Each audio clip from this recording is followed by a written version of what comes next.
You are watching the Pan-African Daily TV with Dr. Susan Tata. The Africa we want: unity, consciousness, our culture, our spirituality, our history. One Africa for Africans worldwide. Motherlands calling its diaspora home. Join my voice. Join my team. Join my campaign. Campaign 21 hashtag 1 million subscribers on the Pan-African Daily TV YouTube. Be a volunteer. Apply now. Be the new Africa. Okay, greetings everyone who is joining us on Pan-African Daily TV this Saturday. We want to welcome all of you, and as you can see, we are live. Oh, wait a minute. How is this connecting? We are live tonight on a very interesting topic, which you all have known. I mean, there's no station, there's nobody who cannot say they don't understand or they haven't heard the situation in Mozambique. In Mozambique, Mozambique is burning. Mozambique is going down. Things are not settled out there. So, you go on the news every day, it's about Mozambique. If the internet is not disrupted, the riots or people being killed or murders or, or people in hiding, oppositions are being, molested, or people that are coming out of voices of the Mozambicans. I mean, something is not right in Mozambique, our darling country in Africa. So tonight we want to find out what is the situation in Mozambique. And of course, we do know a lot of us don't even understand the history of Mozambique because each country has been so busy and focused on their own political agendas. Though we are fighting for the one Africa, the Africa we want by Africans for Africans, it is still, we're still in the stage of just awakening ourselves to understand who is who, because we know about the colonial agendas and the templates, and Africans are saying neo-colonialism is still well alive on the continent in Africa, regardless of which country says. So Mozambique is not really actually far away from that. My greatest family here. Oh my God. If you're joining, make sure you're sharing the stream, because tonight we have some powerful gentlemen right here, and they're going to be sharing you exactly the situation in Mozambique as we speak. Last week we had the guys from Namibia with SWAPO, and we had a lot of, kind of like everything is fine. SWAPO was also a liberation movement party that also is like Frelimo. And so we want to dig into a lot to understand the role this liberation movement played in the independence of Africa, and the past and that dream of Kwame Nkrumah, Patrice Lumumba, Thomas Sankara, and all these heroes and sheroes of Africa regarding the One Africa agenda. So what actually went wrong that such a vision was built, put in place? Africans are looking forward to it, and suddenly, things just started falling apart, like the center doesn't hold. What mistakes are we making? What actually went wrong with this liberation movement who actually fought and gotten their independence, most of them? So what actually went wrong? That's what Africans want to know. And we cannot hear anything less, or we can read and listen to journals, but if we don't speak to the Mozambicans, we don't speak to people on the ground who understand their culture, understand their political agendas, their manifestos, their leaders, and their political situation, it will be difficult for us to understand. So tonight, I'm inviting all of you to join us. Thank you, Guido, to join us with Costa. Costa is joining me right here, somewhere around. We're not going to be telling you where they are presently, because most of them are saying, or most of us are observing this, even me particularly, like, literally, it's like all of us are going down with this thing. So, but I'm very happy that we have them with us in studio. The voices from Mozambique telling their own stories from their own perspective, giving you exactly what the situation on the ground is. But beware, that's how they see it. That's their opinion. That's the voices of the voiceless that are saying, our country is just shattering apart. We need help. We need you to understand the situation we're going through.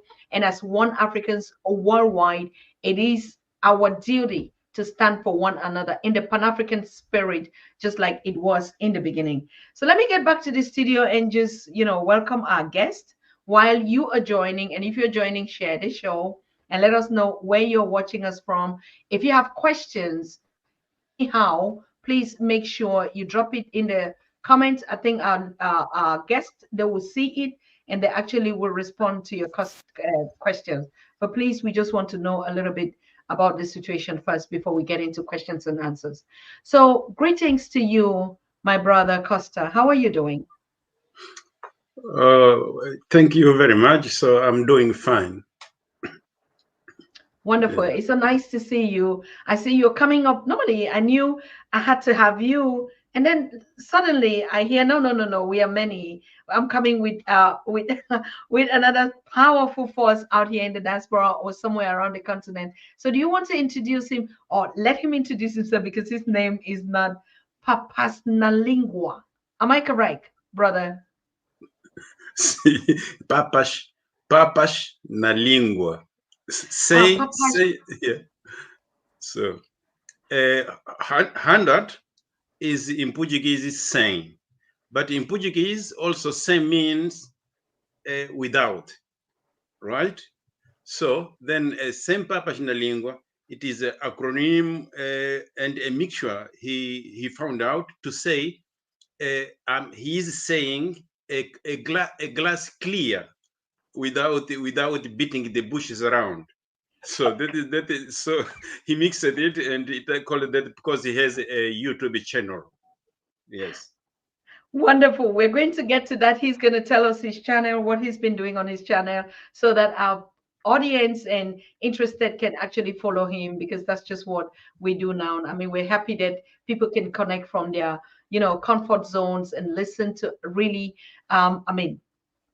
like you said, a glass clear news with no interruption and everything. But let us hear from our brother Papash Lingua. I'm You so can sorry. call me. You can call me for my real name. My name I'm Paulo Azevedo. In English, you can call me Paul, or in Spanish, you can call me Pablo, or in Russia, you can call me Pavel. Whatever, whenever suits you. Thank you. Thank you. Thank you so But much, brother. the I'm name so you have in happy. the screen is what I don't have filters. I talk things straight to the point. First of all, I want to say thank you to you and your audience. I'm very sorry Mr. Venâncio could not show up for security reasons. We really apologize on his behalf. He wish he could be here. We try our best, but unfortunately, Venâncio cannot be here. Could be very, very interested Mr. Venâncio be here this life. We apologize. No problem. I think this is him that we're talking about. Mr. Venâncio Mondlane actually was supposed to join us. But unfortunately, like you hear his comrades, and the Mozambicans are saying he is nowhere to be found right now. And so we're still actually like searching. We don't know what actually happened. So I think, yes, as you can hear, the voices of Mozambicans are saying we actually don't know and they're apologizing. I don't think you need to apologize, because this is just the beginning of conversation on Mozambique. We do hope he is safe, that the Mozambicans are safe, that the situation would actually come down to a point where we can have a dialogue. So I will start with you, our brother Papa Shaningo. What is the situation? What is happening in Mozambique? Well, I'll tell you a very brief history of Mozambique. Mozambique history starts in the 1960s to 1968. In 1964, from 1960, when a young man went to Ghana and met Kan Nkrumah. And Kan Nkrumah inspired him a movement of liberation. But before this young man, in the 50s, was another man from Mozambique. They went to South Africa, to Cape Town, and they joined the ANC. So in that generation, those 10 years in the 60s is when the inspiration of liberation start.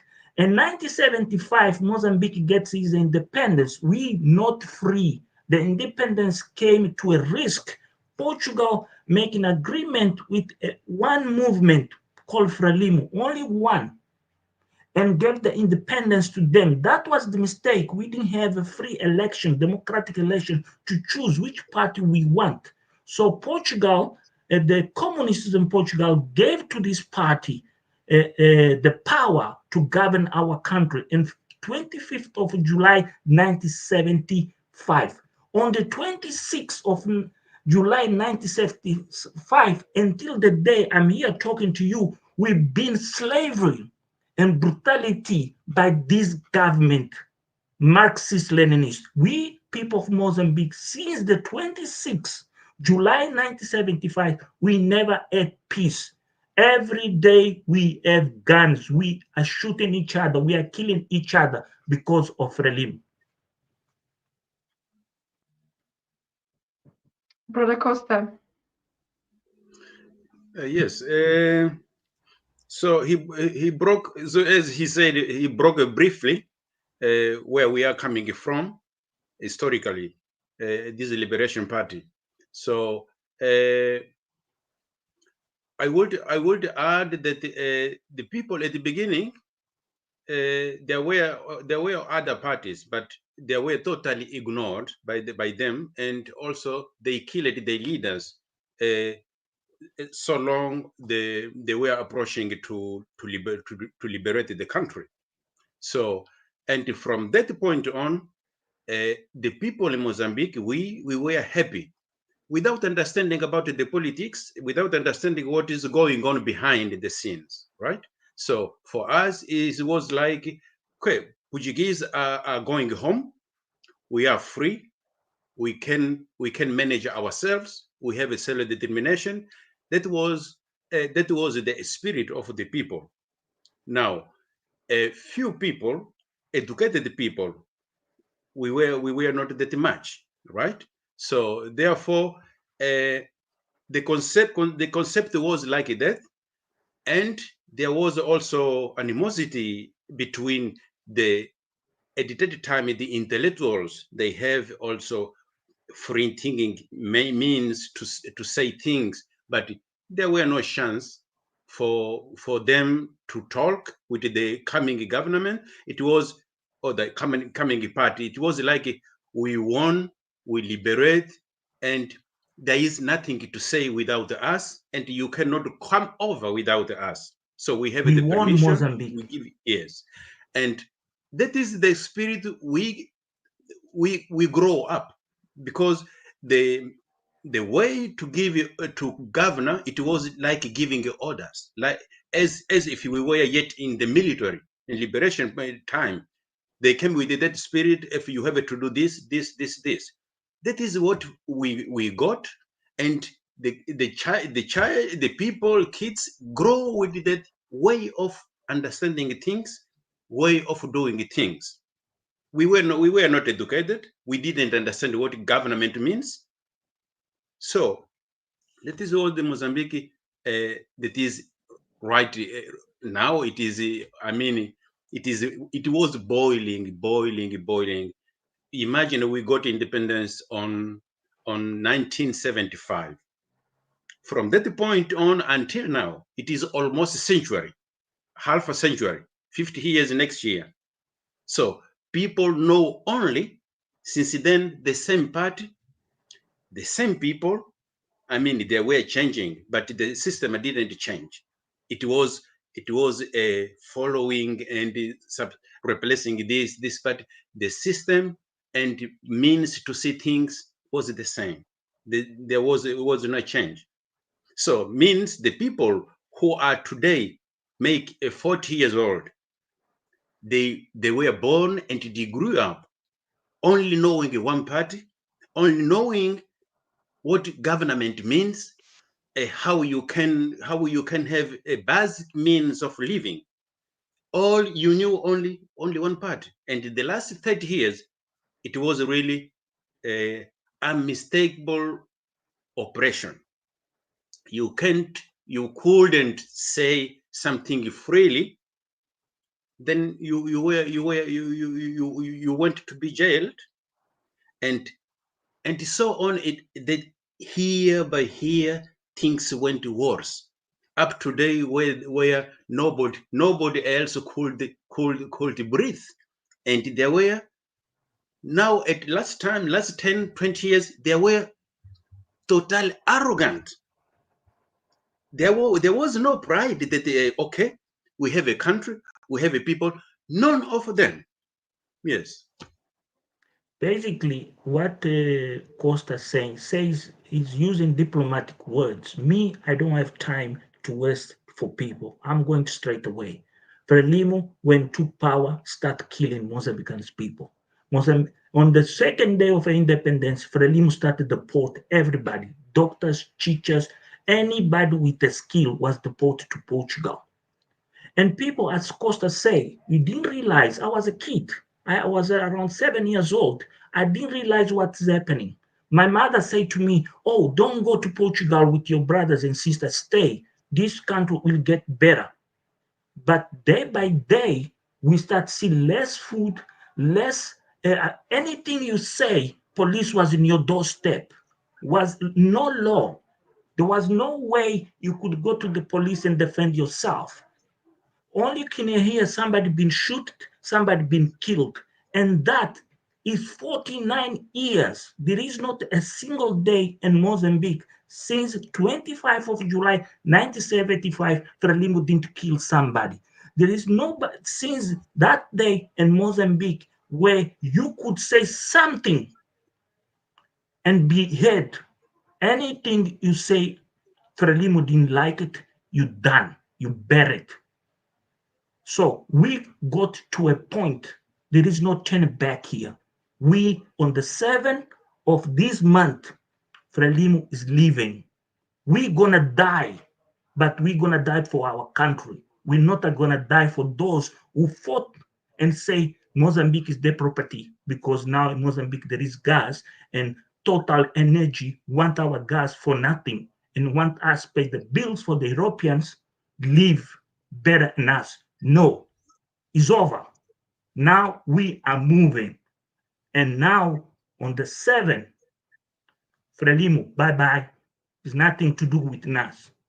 We don't trust SWAPO. We don't trust MPLA. We don't trust ANC because the ANC is supplying guns, hardware, like gas, tear gas to the government of Mozambique, helicopters with pilots to throw us guns, kill our people. We had enough. This is the end. Thank you very much. I mean, I want to come back to this point where Brother Papa Nalingo said it since the day Frelimo gained independence, it's really impossible to understand a party, a grassroots party that fought its independence against the Portuguese, and then to turn and kill its own people. Like, what literally happened? What happened? What was the agenda of the party in the beginning? Because we know this is a party that, I mean, in history is like the liberation movement, just like the SWAPO and the ANC and the MPL and all that. So, but the question is, like, you fought the enemy, the colonizers, who actually were, enslaving and taking away your people. And then immediately you gain that independence and you start killing your own people again. How do you want us to understand this? Well, what happened? There is a small history here, I must tell you, because of your time, of your program. Frelimo united from three parties. It used to be three parties, and then they came together. When they came together to choose the leaders to go forward, a guy called Samora Machel, Marcelino dos Santos, Joaquim Chissano, Armando Emílio Guebuza, and others. There is so many. Graça Machel, the one the people, everybody say is the best, is Nelson Mandela. That is a criminal woman. That woman and every single part of a body is full of blood of women and men and kids of our country. These people in Nashingwea in Tanzania, the story starts in Nashingwea in Tanzania before independence. Earlier days when the Portuguese start saying, well, we had enough, we want to leave. These people realize here there is an opportunity. How to grab this opportunity? They kill Eduardo Mondlane and they blame the Portuguese. Eduardo Mondlane was not killed by the Portuguese. 3 guys went and told them, oh, there is a plot. No, was Frelimo create the plot, that imaginary plot that we live 49 years. Every day there is a plot. There is orders from above, from God. Which God you don't see. So in those years, in the 97th, earlier 70s, Frelimo started killing all the leaders, all the opposition leaders. Even they done a pact with Portuguese and Malawi government, Zambia, Kenneth Kaunda, is one of the biggest problems we have in history. Is not books. I have traveled 170 countries around the world looking for the history of my country. There is no such thing anywhere, any place. I am begging you, there is my email there. If you know where is a movie, a story about my country, let me know. I'll buy my ticket and I'll go there. Take a picture. So that story, Frelimo, Samora Machel, and Marcelino dos Santos came with the idea, let's kill every single of them. That to give the Portuguese no way to negotiate with nobody. And that was no diaspora, was nothing, because everybody believed in independence.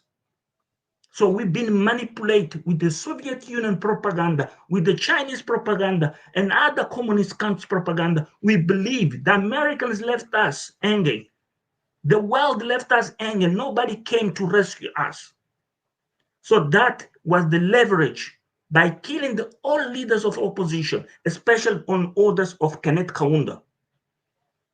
And the Portuguese got involved because the Portuguese have a trouble in Portugal with the revolution of April 1974. So they thought, let's give them and let's get rid of this. This is where everything comes. So Frelimo, when he saw nobody in the world could tell them, no, this is a crime, don't do it. Nobody came with a sanction. Nobody say nothing. Frelimo got that, say, here is the door to heaven. So they convinced the international committee, we are the good guys, we're going to protect the people of Mozambique. But unfortunately, that was the biggest mistake in the history that Portugal done. Give to one single party. And the reflection of this is what you see in Angola, what you see in Cape Verde. Cape Verde has freed themselves. What you see in Guinea. Every single colony of Portugal have the same problem. You must understood, we speak Portuguese and many people don't understand what we talk. And that is one the advantage we have on the international arena. So now we have Costa, me, and other people live in different countries of the world. We are telling the world, these are not humans. These are criminals, real criminals, 24/7 on the clock. How a human being gonna pick up a gun, take a kid, and shoot in his mouth, through his mouth? How? How do you gonna pick somebody? I wish to share with you some pics here, but I know YouTube is gonna condemn your channel. I can show you a unit, a special unit shooting people on the foot. Where else in the world that can happen? All this because now we have gas in Cabo Delgado. There where we come from Nachingwea. Those are the cream. That's Samora Machel. The people say, yeah, it used to be good. No. That was the worst nightmare in our history. He was a criminal. You take a box of prawns and you go to South Africa and sell just one box of prawns. On your way back, you're going to be killed. Was nowhere you can say anything, you have been killed. You find a little stone of diamond and you jump the border, go to Zimbabwe, you go to Malawi. when you come back, your family. Today, Mozambique is the biggest drug dealer place, paradise. Is the biggest place of hijacks. Is the biggest place where all the criminals, even the Rwandans, want to kill us. Look at that, sister. People from Rwanda, they want to kill us. We, the owners of our country. What is going wrong? That I'm saying again here. We don't trust SWAP, ANC, MPLA, ZANU, NP. Mr. Managua, don't even try. We gonna go after you. You're the next. How Mr. Managua comes here and declare, before anybody in Mozambique has declared, Mr. Daniel Sharp is the president? How? How the French can declare, even the day before election, that Daniel Sharp is the president? That's how we got here, sister, in few words. So, okay, I mean, I'll come back to you, Costa. I just want to, I want to get some things clear here, because this is the first time that, I mean, and we're really thanking all our viewers, really, all of you that are tuning and joining in. This is the first lecture or the first information that we're getting concerning Mozambique. We had been looking for voices from Mozambique, just to even tell us the beautiful thing. We were not thinking of, you know, actually coming with Mozambique in this way, but it's just that the situation on the ground now, and Africans worldwide have been calling, have been texting, I mean, like, we haven't had rest since 2 weeks that we announced this show, because we wanted to get your correspondent on the show. It was like everywhere, and we didn't know who to talk to. We didn't know what kind of information, and thank God that we have you and you're sharing this with us. But like you say, what is the situation? Like, all this liberation movement, I still really cannot, and not my own view, but I think even the leaders are asking this kind of question, like, what happened? What is it? Is it that all the other liberation movements now are ganging up on Mozambique to say, you know, we want to take a part of it? Like, literally, what actually happened? Because we know from this liberation movement, they worked together like Pan-Africanists. They worked like supporting one another. And even Tanzania was the one that we're hosting from Frelimo to all. What actually, like, please, what happened? What really happened? What happened, sister? Sister, Julius Nyerere made a big mistake. Okay. And many people, they don't like talk about this thing. When the Chinese start get influence in Africa, Julius Nyerere didn't realize what he was creating, what is going to be the future of Angola, of Zambia, of Malawi. He thought this is a kingdom. And that is all. Because we are Bantu people, we will understand each other. But sure, he didn't realize he was dealing with criminal minds. He was dealing with really big criminal people. Agostinho Neto. Papa's Nalingua, hold it there.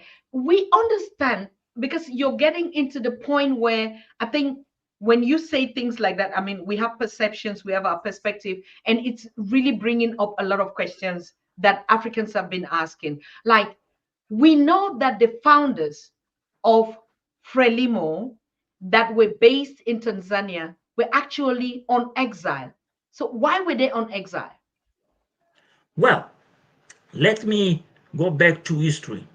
Thank you. The reason of exile was not a way to create conditions inside Mozambique and fight against the Portuguese. The Portuguese have structured Mozambique in 3 fronts. They had the south, they had the center, and they have the north. And then they managed so well.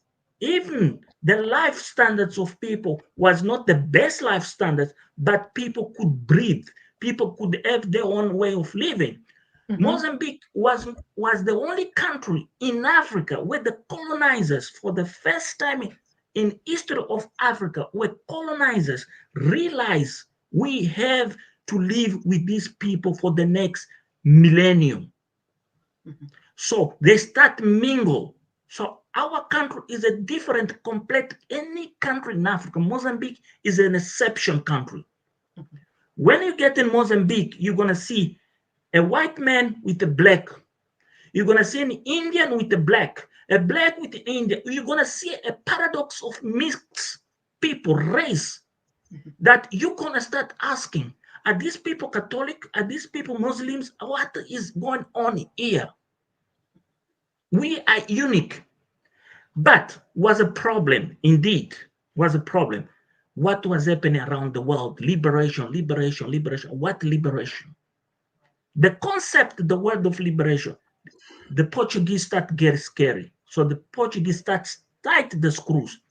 The young people, the only way they had was going to Tanzania, was the only paradise where they can go regroup and unite and have one front. But the problem is Mr. Julius Nyerere did not understand himself. These people have different agendas. These people have different views, different opinions that is necessary to unite them to gain independence and then freely elections. And who's going to win? He allowed Frelimo become a front, unique front of criminals. That was the mistake. And that is the mistake done by Julius Nyerere, was not done by anybody else. And many people, they look, they say, oh, Papa's Moses. No. I read the books. I studied in Cuba 10 years. I have went every single library with Che Guevara. I leave his notebooks. I read those old notebooks. I know the conflict in Congo. I know what was going on. But the mistake of our problem in Mozambique is one single person, and his name called Julius Nyerere. He could not tell his own people, we need to supervise those people. We need to understand what's going inside there. No. He let them do whatever they want. There where our problem starts. Give them freedom.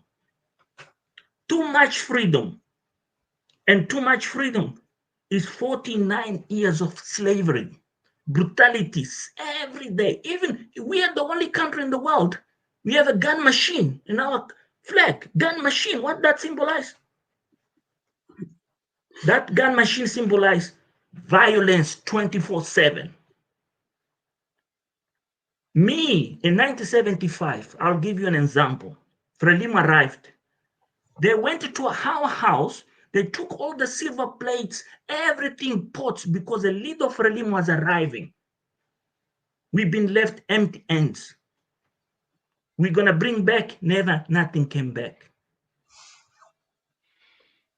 It gives you just a fraction. Look your comments. Was a guy here called John something, was saying like Papa's Naling was talking. I can bring you people here. They're going to dramatize you. People here, they're going to say, what the hell went wrong in Mozambique? What went wrong? They became killers. They don't become freedom fighters like we have in South Africa. If you ask me what happened in South Africa, what went wrong in South Africa, I was there. I lived there. They became too greedy. The ANC lost because they became too greedy. The ANC, they didn't understand that South Africa is a different environment. They thought they can control every single thing and destroy South Africa. They did the same mistake Frelimo done, Roberto Mugabe and Zan. What? Tighten the economy, control the money, control the business people, control the people's mind, control the opinions, the voices. That's what is destroying Mozambique. So Zimbabwe came and copied for us. South Africa, we fought for South Africa. Even the people of South Africa that not recognize us Mozambique people, we die for South Africa. And the books of history, I live in South Africa. There is not a single page in South Africa that they acknowledge the people of Mozambique. Not only that, we build every single street, road, building, house, anything. We people of Mozambique. And nobody came for us up today. So on the 7th of this month, we don't care. we're gonna die, but the books of Africa gonna be written again. So Brother let Costa. me take on one point where he ended that these people, neighboring countries like Nyerere and Swapo, they didn't understand what is going on inside Mozambique. So now let me make some comment that so try to explain how these people came out from normal people, let me say that, and to criminals, as Papa Saint Papa Nyalingo explained. So thank you, sister. I was reading that. I want to comment on that. Anyway, we're going to get to questions, answers. I think like yes, all yes, of yes, us, yes. Please everybody keep has an that. opinion I want and to tell everybody has that a brother. good I want to question. give lessons of history to that brother. That That's brother Okay, has okay. to understand what means slave. Yeah. That's China okay. has nothing to do with. China has nothing to do with. See. I'm not angry. It's the pain how my mother died. It's the pain how my father died. It's the pain how people die. It's the pain of be starving, not having clothes. I went to school with women's shoes. It's the pain how I be denied to be a pilot. That was my dream. It's a pain how thousands and thousands and thousands of Mozambique have been deported to Niassa.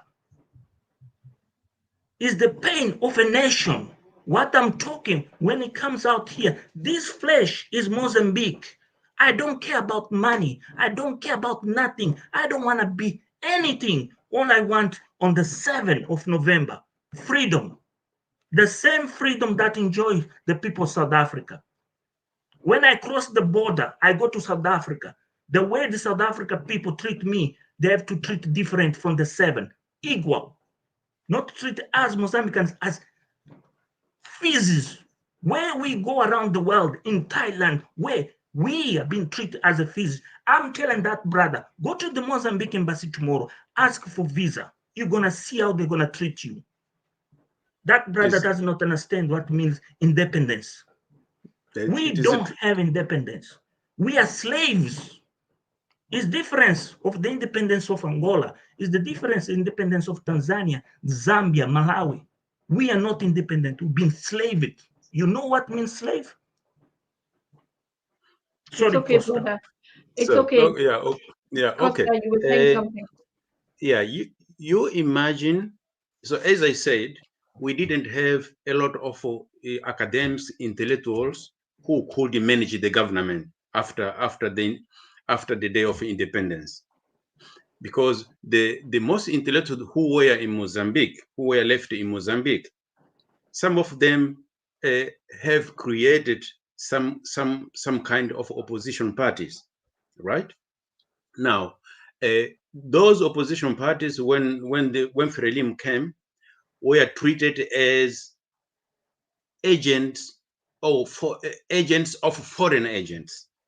So they are made up so just to destroy Frelimo, just to colonize again in Mozambique. Now, with that mindset of, they brought that knowledge how powerful they are. That means if they could defeat whites, defeat Portugal, who are you? You can tell me what I have to do. You see that mindset? Yeah. Now, yes, when you grow after 10, 15 years with that mindset, not only the majority of Mozambican people, because the majority of Mozambican people at that time were educated just to finish a grammar school or something like that, just to understand when they call you a Costa, please go there and bring me that brick. That was the education we got. And unless you are lucky, you are intelligent, and you decided to be a priest or embrace a Catholic Church, so you would have a chance to go to Portugal, or at least to get to university. But in general, we were just educated so less just to understand when they talk. We were educated to do service. To serve. But not to, yes, not to build stuff. So, and now when you have a 15 years, 20 years, people who has that mindset that we are powerful, even we defeated the Portuguese, we defeated the whites. Yeah, that played a big role. We were Mozambicans like them. We had what we can offer to them. It was just we are powerful. That is all. Now, without the people there who studied education, how is the management, development, something planners, we didn't have that. So they began with a few people they had just to draft down. It was really drafting down, but in their mind they are developing something. So it was books of a primary school, books of this, but all were degrading the level and the quality of education. Indeed, that is the truth. That is the Yes. super proof. At least Yes. that truth, I agree with you 100%. Yeah.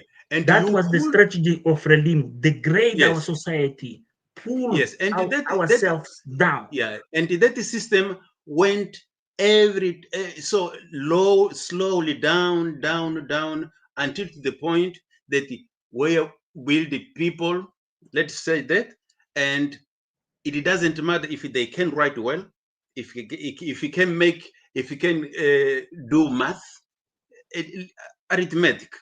So that's those things, and that is why they realized by the time they realized that, okay, you can say what you want, no one will tell you no or something or claim their rights. When you have 60% of the people, 70% of the people of the country, they don't know their rights. They don't know what democracy means. They don't know what development means. What is the president? So the society is done. It is easy to destroy society, you just destroy education, you have destroyed the nation, you have destroyed all it is done. Let me add something here, say, Costa. Yes. There's So something very interesting here. Yeah, so to say, when they know, I explained to your sister that during the elections, the people who played a gross role to help the government to cheat, to make it that fraud, were teachers.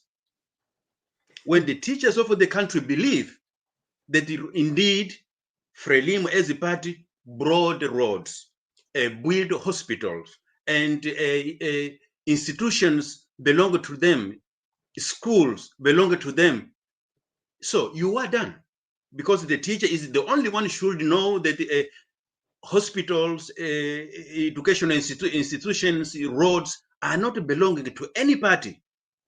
Party are people. So they came to this point after 20 years of giving orders without the controversial mind something. They crowned themselves as kings. That is so that the education didn't play any role.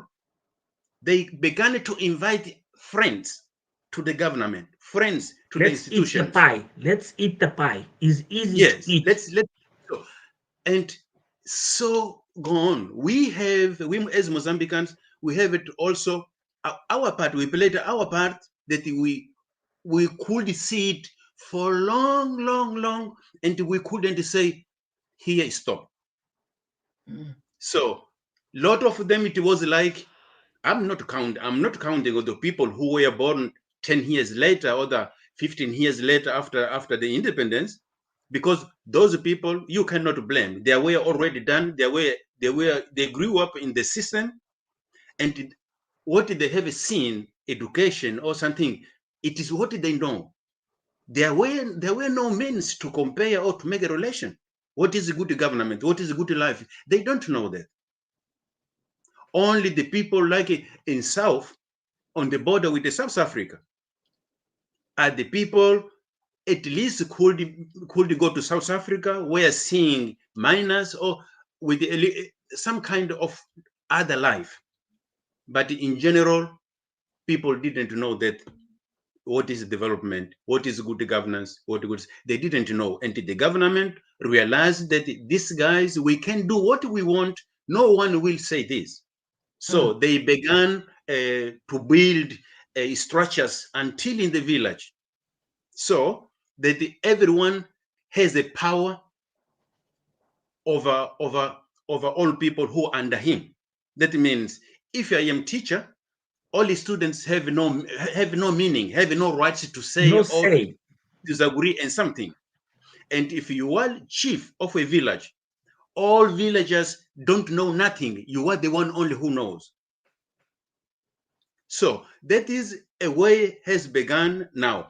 Imagine you come up now and you say, this is wrong. We have a right. It is like insult. And for them, it is a nightmare what they are hearing.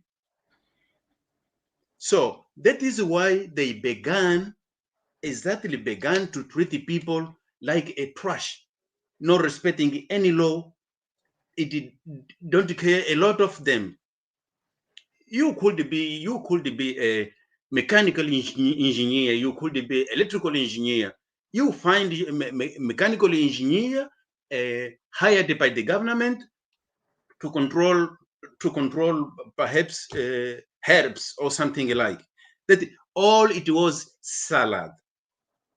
Until today, there are a lot of people who have a lot of degrees.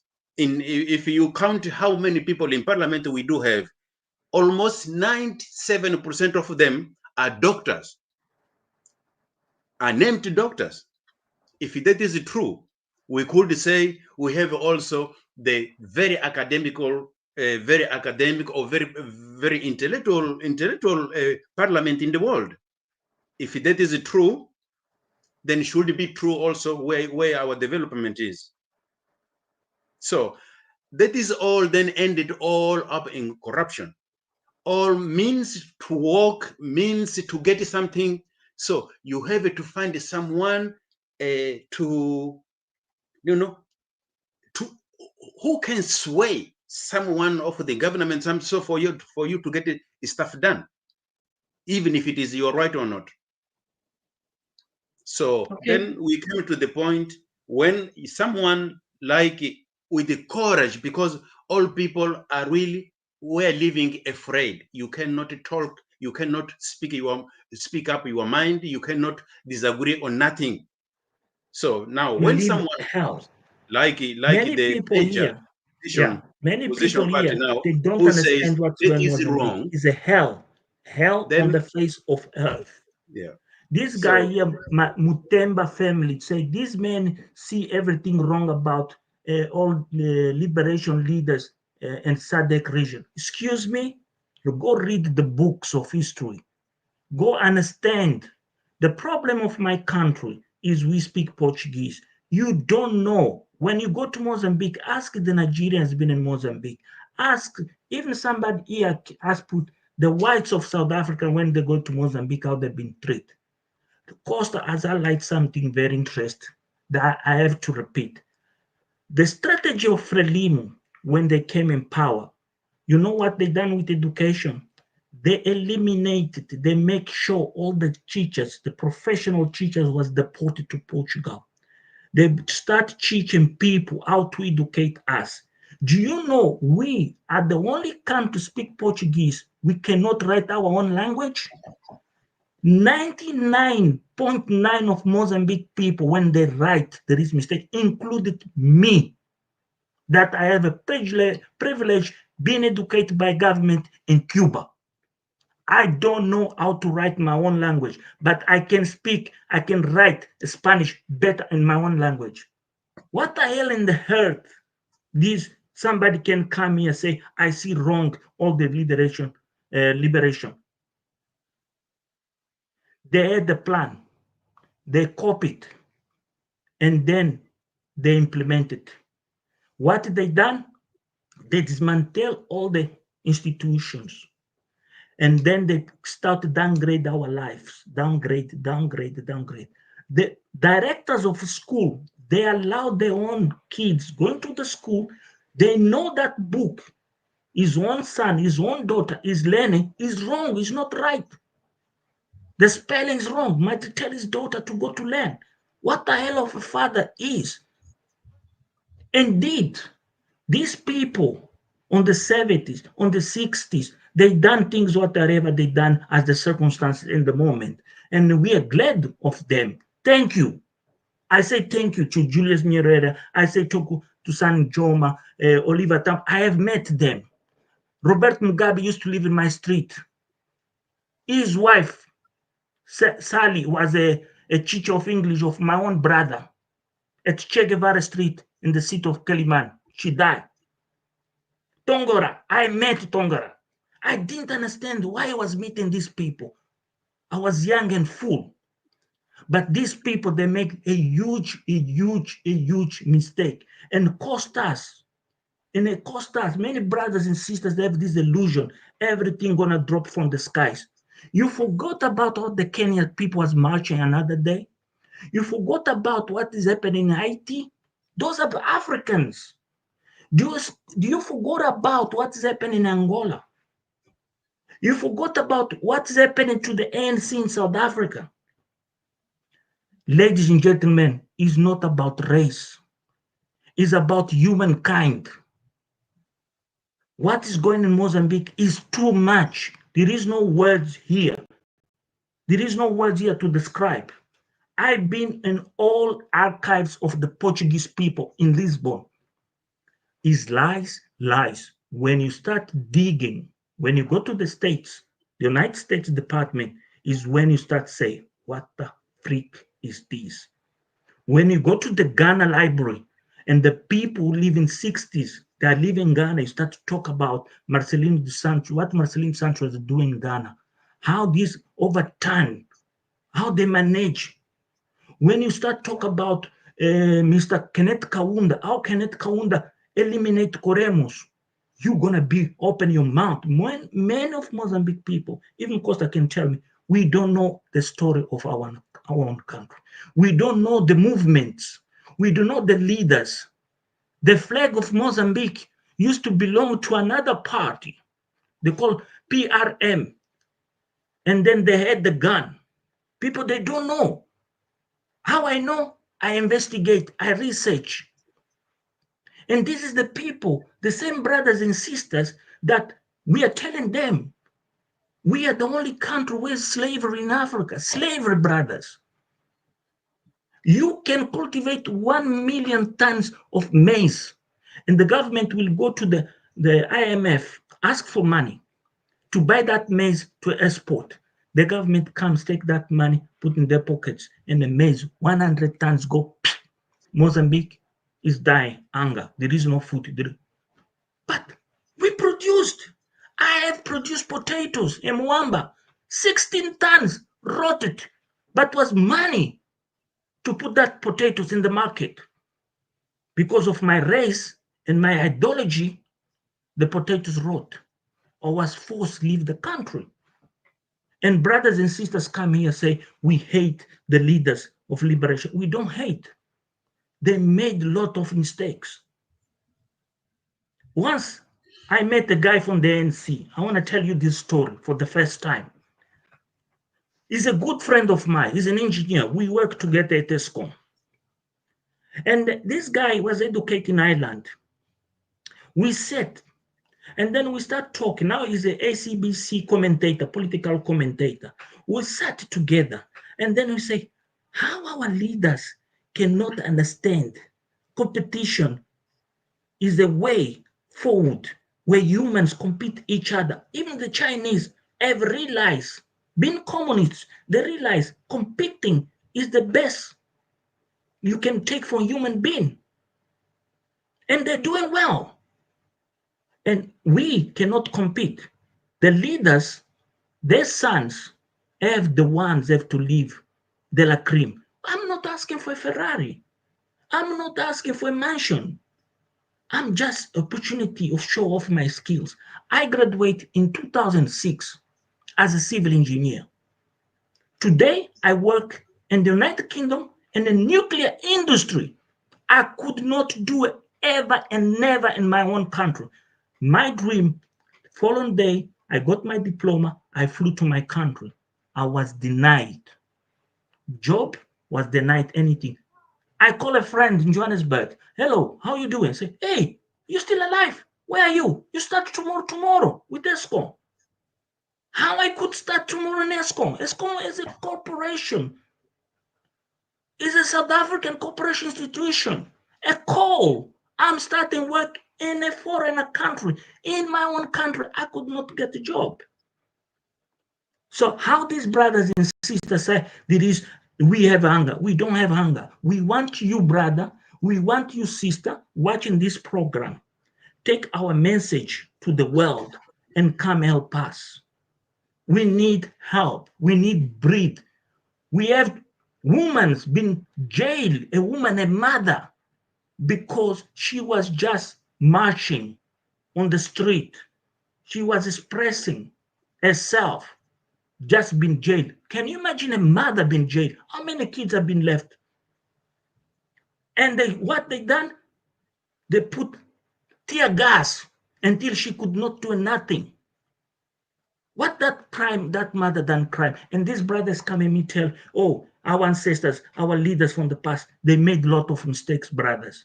This is the problem we have as Africans. Always when he said this Pan-African agenda, we don't want to tell the truth. We want to come here with a very emotional talk. What the heck we are talking about? Do you know how many people in Zimbabwe are suffering? Do you know how many people in South Africa are dying hungry? Do you know the attitude of a black South African state? We have the black apartheid arrived in South Africa. Nobody's talking. Why we don't talk about the black apartheid? What is going on with us? Why we feel shame of the truth? We have to stand as one African. We have to feel proud of our values.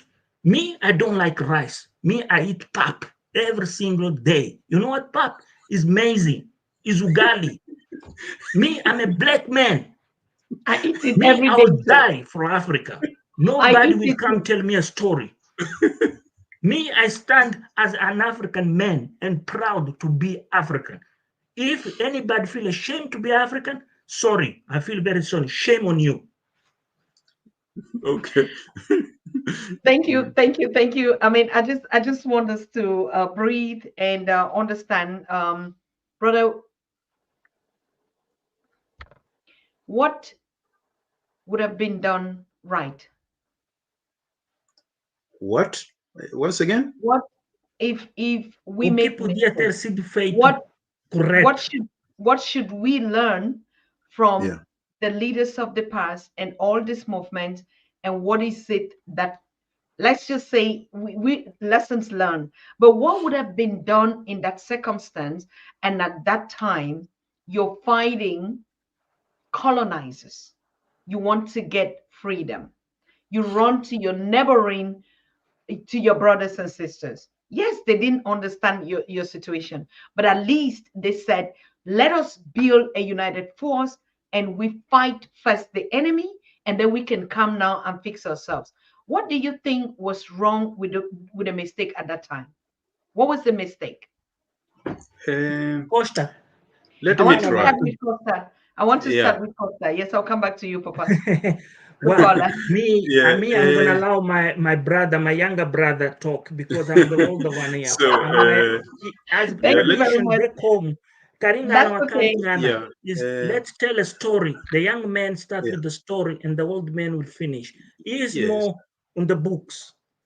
I do think at the beginning, the way they acted, I would not blame them a lot at the beginning, right? At the time where they were fighting our colonizers, they did what they could. And Sister asked why all them first flew to foreign or for other countries. It is logic because in our case, Portugal was saying that Mozambique, it is a province of Portugal, and we were Portuguese. And with that philosophy, it was very easy to take Mozambicans, Africans, blacks to join the military, the Portuguese military. And of course, it was peculiar because there were also classes in that where, for example, you have to behave after doing perhaps a grammar school and plus two classes, 2 years secondary school. There is a possibility for you to buy a assimilation certificate. Assimilation certificate meant that you are civilized. You are not behaving like a black. Let it call the name they were using, indigenous, right? So that means if you are civilized and you living among the whites somewhere, it was not allowed for you to receive your father without the shoes, coming your family without all what was called as civilized in that time by the Portuguese. Now that means it was very easy, even good manners, the civilization of good manners, how to sit at a table, how to yes, talk. yes. That's what he's referring to. Manners. Exactly. Yes, exactly. How not to eat ugali with a finger. Yeah, I love exactly. it. I love Then it. I like to put my fingers in my mouth. Yeah, you were expelled. So if you show eating that this is a monkey mania at the time, right? So indigenous wise, monk wise, you were not allowed. So there was also segregation, even if you got that certificate of assimilation. So now every one of those call it assimilated people, they began to behave and they began to enjoy the privilege. That the privilege meant to be Portuguese, and being with the whites, yeah, it was more joyful than being with your own brothers. So 100% truth. yes, 100% and plain truth. Yes, what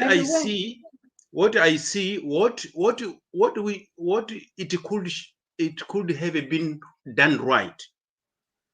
I would say that after the liberation, so I would like to connect the brother from somewhere. He spoke about China. We have to recognize that the China, Russia, at that time, they did their work at that time was working, and it did his work because there are a lot of African countries were liberated. Now, we have a problem to admit and to give us time to think and to realize that the systems of governance, capitalism, socialism, and whatever are not our systems. We were not at the table where we're designing those systems. We didn't have educated the people who would understand what capitalism, how capitalism works. Yet we were forced to choose either socialism or capitalism. Philosophies we don't understand. We have our way of socialism. We will never understand as Africans. And we will never understand that. Yes, if we will continue not to look back and to try to understand our history. So as the Professor Charles last 3 days ago was saying, right? So what was Mozambique before the Portuguese came? What was Angola before the Portuguese came? How people were living? We don't understand that. We still yet brag when we come from here, we come home, with our diplomas, with all things, we brag like special people, but we don't know who we are. So, and therefore, I think at that time, the key should be education. But the education was in the hand of our colonizers. And so, with that in mind, we have continued a system of governance, a system of education we didn't understand. The system of education that was drafted to colonize us, to easier our colonization, to easier service ship. I don't know servicemanship, how to call it in English. That means we came to the point to be satisfied if we have gotten some kind of education, but no one has realized that we don't build stuff. We serve only. We serve them when they want, and that has took us until up today. We have a very brilliant people. They can program, they can do something, but it is difficult for them to sit down there among themselves and just look, let's draft a African system. You cannot go to Europe and where we have almost winter season, we have a snow.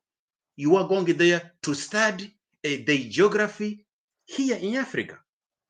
Why don't we study our agriculture with formulas, with all means of environment we do have here at home? There you go. But we still studying subject from European colonizers. So we are not far. We need really very courageous academics and people to begin to use. I think that is advantage that we have to be educated here. We know how a little bit how our enemy computes, right? So, but it doesn't mean that we didn't have our computation. We need first this and to come back to the original, where the mathematics and archaeology, where in Timbuktu and somewhere else, where we had the all big universities. We have a medicine over there, but we still wait vaccines. We still buy things over there, and nobody of us, even if he studied biology, is educated now to come in Africa and to research about our plants, right? So these things we have to do. It is very hard. It is easier for our academics to work for whites. I'm sorry, I'm not talking here racism. I'm talking different places. Brother, talk as it is. You should feel proud what you're talking, man. Yes, it is easy for our intellectuals name and subject. Yes, to work with the other people, other cultures, then to sit down in Africa and to say, this doesn't work well. In Mozambique, our roads, it is not roads. You find it something like a lake in the middle of what should be a highway. And then you find a mother picking up water from that well there in the middle of the road to go cook and you look back in Mozambique in this era. And even Sierra Leone was fighting yesterday. Liberia had the problems. They don't have these problems you have in Mozambique. Yes, and I got a video here I can share with you. It's painful. Yes, if you look back at our universities, you find engineers who are studying that thing. Why is it that every small thing is Chinese there to build? But we have engineers being built in the universities. So we need really Pan-Africanism, academics and Pan-Africanists, and to teach our people. I think that our youth people, we have to begin to build them from scratch. Because you find the people who go to the church every Friday, right? Who go to Islamists who go to Moshe every Friday, so Africa is overtaken now by religion. I'm not against the religion, but the outcome, you can see, if we are so religious like that, how then we kill each other? How are we? Africa should be a role model in one country of peace, of brotherhood, all kind of things. But we are not. What are we doing there in the churches? So thank you, brother. Thank you so much very much. Let's just take a 1 second break. I just want to thank all of you that are, I mean, this is the yoke. We're unfolding the yoke. And I think at the end of the day, all of us are coming to just one thing. This Pan-Africanism, that when your brother's house is hurting, all of us have to pay attention. And that time of, oh, I do better, this one didn't do better, or this one didn't do better, it's time, just like we are all saying, we come back to the table, right the wrongs. I totally agree with what we are saying. We have not taken time to study what was the mistakes of the past. How can we do better? We keep always just looking at the fact that, yes, we did right. Of course, all the liberation movements, they had one agenda, was to liberate themselves. And I think they achieved that agenda. But must they stay in power because they achieved that agenda? How are we evolving from the time of that agenda till now? So please, let's just take a single break. And I want to please encourage all of you. Pan-African Daily TV is the global voice of the Africans, by the Africans, for Africa. We talk about our challenges and we bring solutions, African adaptable solutions to these challenges. So if you are here for the first time, please consider to subscribe on these channels. And any other person that is doing the same work that we're doing here, we're going to also encourage us also to subscribe to their channels, because the education we are talking about is exactly what we're doing now. I don't think we're going to get any education again, like apart from our language courses, because what Dr. Paula said, very key. We're also talking about that. And for us to understand, one thing is certain, is common among us. We always think, my country is the worst. But if I show you my own country and I show you the other countries too, they can be better in another thing. But the core essence is we are one and we have one common sickness. If Mozambique is affected, the whole of Africa is affected. There's no way that we would say, oh, some countries will gain independence, Mozambique not, and we are still under that neo-colonial yoke of it, and everybody's still struggling. Now we're talking about Chinese. What is happening now again? And they're not still coughing the same, like what everybody say, oh, the second partition of Africa is happening right in our own times. But now we see that this knowledge platforms, education, awareness of ourselves, like our brother said, it's not about colorism or anything, but it's, of course, that's what it is. I don't know how to say it differently, because we would not understand. There's no apology for saying, we're working for other non-Africans, because they also do it. So I think we're here on an educational platform. All the voices of African people by Africans bringing solutions to themselves. And I think that's the point. All of us are at the point where we are healing. We are still even struggling to know. That is why it's very important. We only learned about the liberation movement. And now we're saying, let us find out, what did they actually do too? At that time, and they're given resources and the time, education, trying to fight, and trying to bring back your system. So everything, whether our brothers or the speakers are saying that is not aligning with you, or your thoughts, what you used to know before, that you didn't know that is now, we are a learning platform. Nobody has a monopoly of knowledge on Pan-African Daily TV. We're learning from one another. But the spirit that we have here is the spirit of Ubuntu. If something happens to you, it happens to me. There's no way I can sit and brag and say, I hear this grandmother and the girls and the youth, living in this kind of abject poverty in a land and a rich country like Mozambique, like any other African country that is flowing with milk. And there's literally no reason for us to be there. But we do know that we didn't have that power in those times. and what we could do at that time. Now is the beginning of a new Africa by Africans. So we look forward actually for us to celebrate that moment now that we're talking about. So, what are we talking about when we come back from a break? We want to understand what was the manifesto of Venâncio. How did the election process go through? What became the outcome, and what is actually happening now as we hear there are a lot of riots, there are a lot of shootings, there are a lot of hiding. Like literally, there's even internet power out, like what we hear now. Social media is not existing in Mozambique. So, what is it that we need to know after this short break? Just a very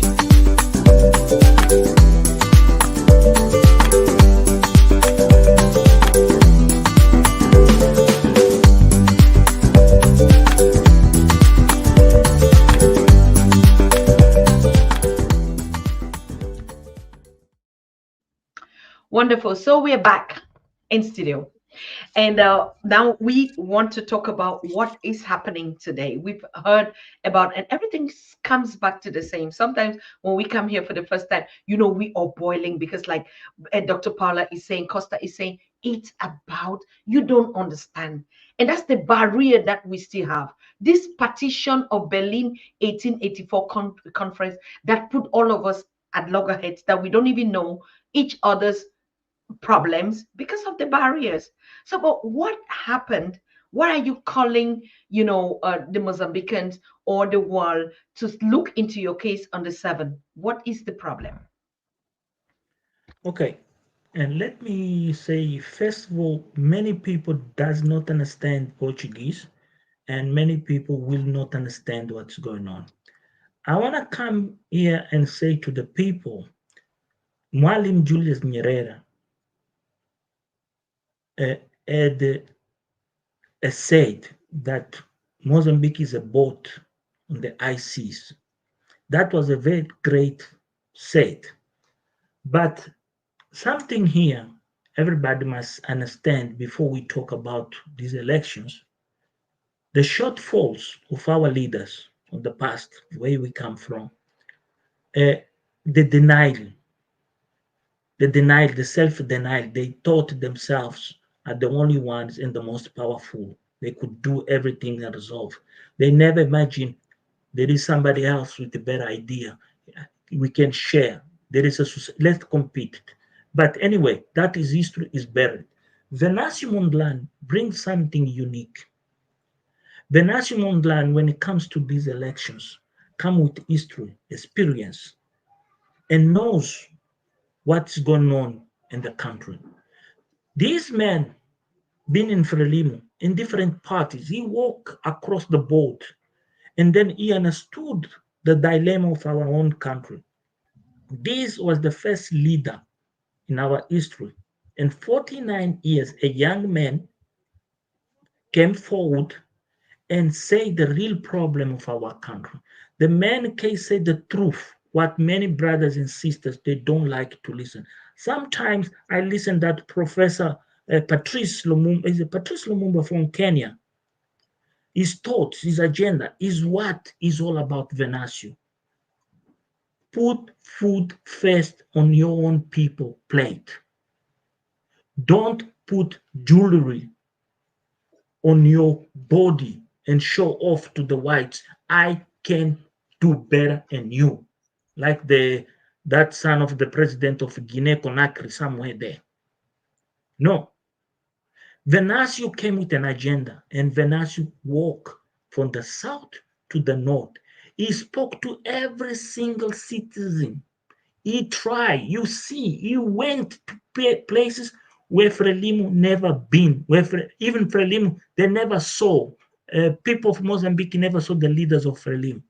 These men came with a program, A, B, C, D. Even me, who speak and write wrong Portuguese, I understood his policies. I understood this is the man can make a difference. And this is what Frelimo doesn't know, they can't do it because on their minds is all about themselves. is not about the people. And Mozambique, right now we are talking, there is not a single pill for anybody have AIDS that does not exist in the market. Do you believe that? If you're sick, there is, or if you have a cut, there is no medicine, basic medicine to put to cure you. Does not exist. Those people that got shot, their foods are rotted. I can't share with you the pictures. So Venâncio brought a manifest, a very detailed, even a mother or anybody, you speak English or anybody will read and understand the same thoughts of Patrice Lumumba, this professor from Kenya. Are they, all these Pan-Africans, ideology of Africa, of we live together, share, is there. And this is what Frelimo scary. See, we powerful, stronger, and better, and make difference in Mozambique. This is what Venâncio done. But where's the problem now? That many people, they don't understand about the Reuters going on in Mozambique. Frelimo manipulate the system. How they done? They forge the results. The opposition counted all. They have all paperwork, every single thing of every single table of elections. And Frelimo does not have. An opposition have 300 kilos of paperwork to prove. They took to the Constitutional Court and gave to the Constitutional Court, and the government, the Election Commission, they took 3 papers with numbers. They made themselves and declare Frelimo as a winner. And now the Constitutional Court asked, how is possible you bring me 3 papers and that you want us to declare this man is a winner? And there comes something good. The president commits a mistake live in TV. Before that commission, that Constitutional Court asked to the Election Commission, the president thought he was clever, comes and say like this, live on TV, everybody seeing. The candidate of Frelimo win with 4 millions, and those 4 millions represent 70% of the electorate. And Venâncio Mondlane lost with 14 million votes. Listen, and then that represents 20%. What the hell in the face of earth you can do those maths?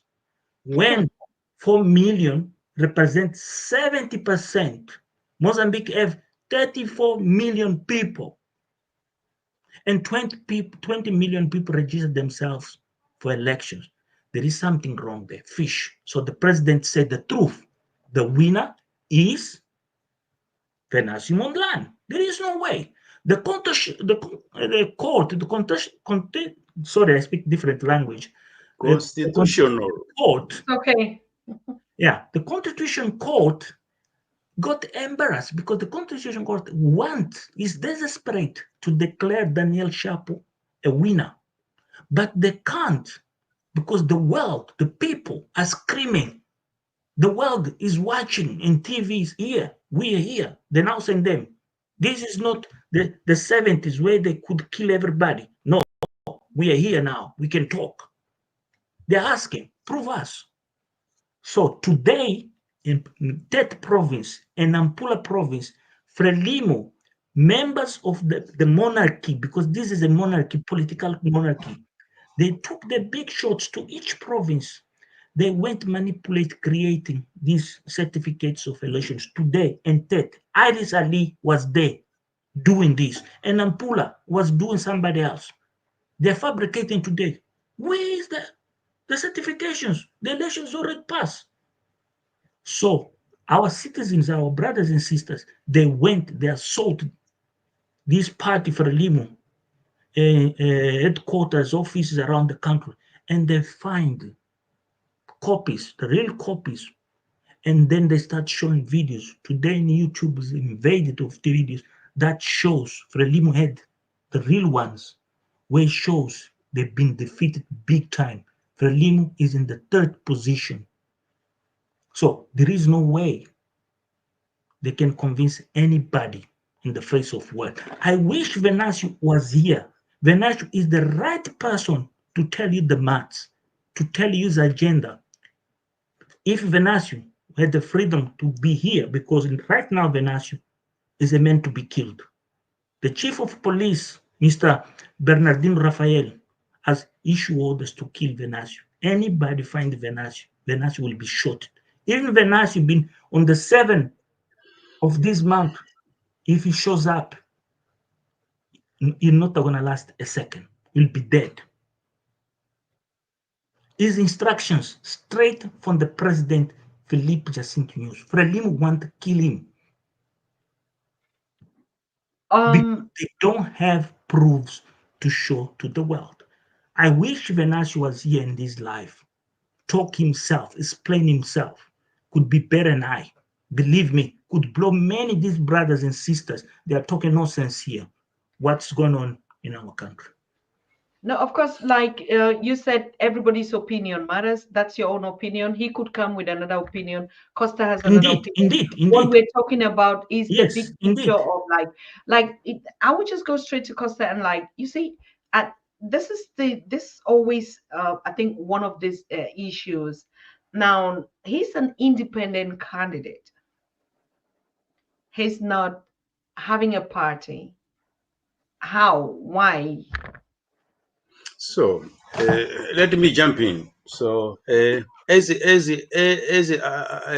Paul said, he went during his career. He went in 4 different parties, the major parties, regular parties, and he saw literally the same thing. When it comes to democracy, to implement the real democracy, then he get enemies.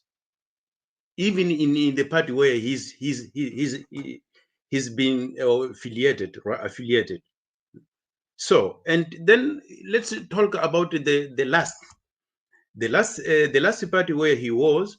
It is the major was the major opposition party in Mozambique, and the party who fought the communism or the regime during in this civil war. Eu era representante da Renamo. Tell the people, I was the representative of Renamo. Tell the world. Yes.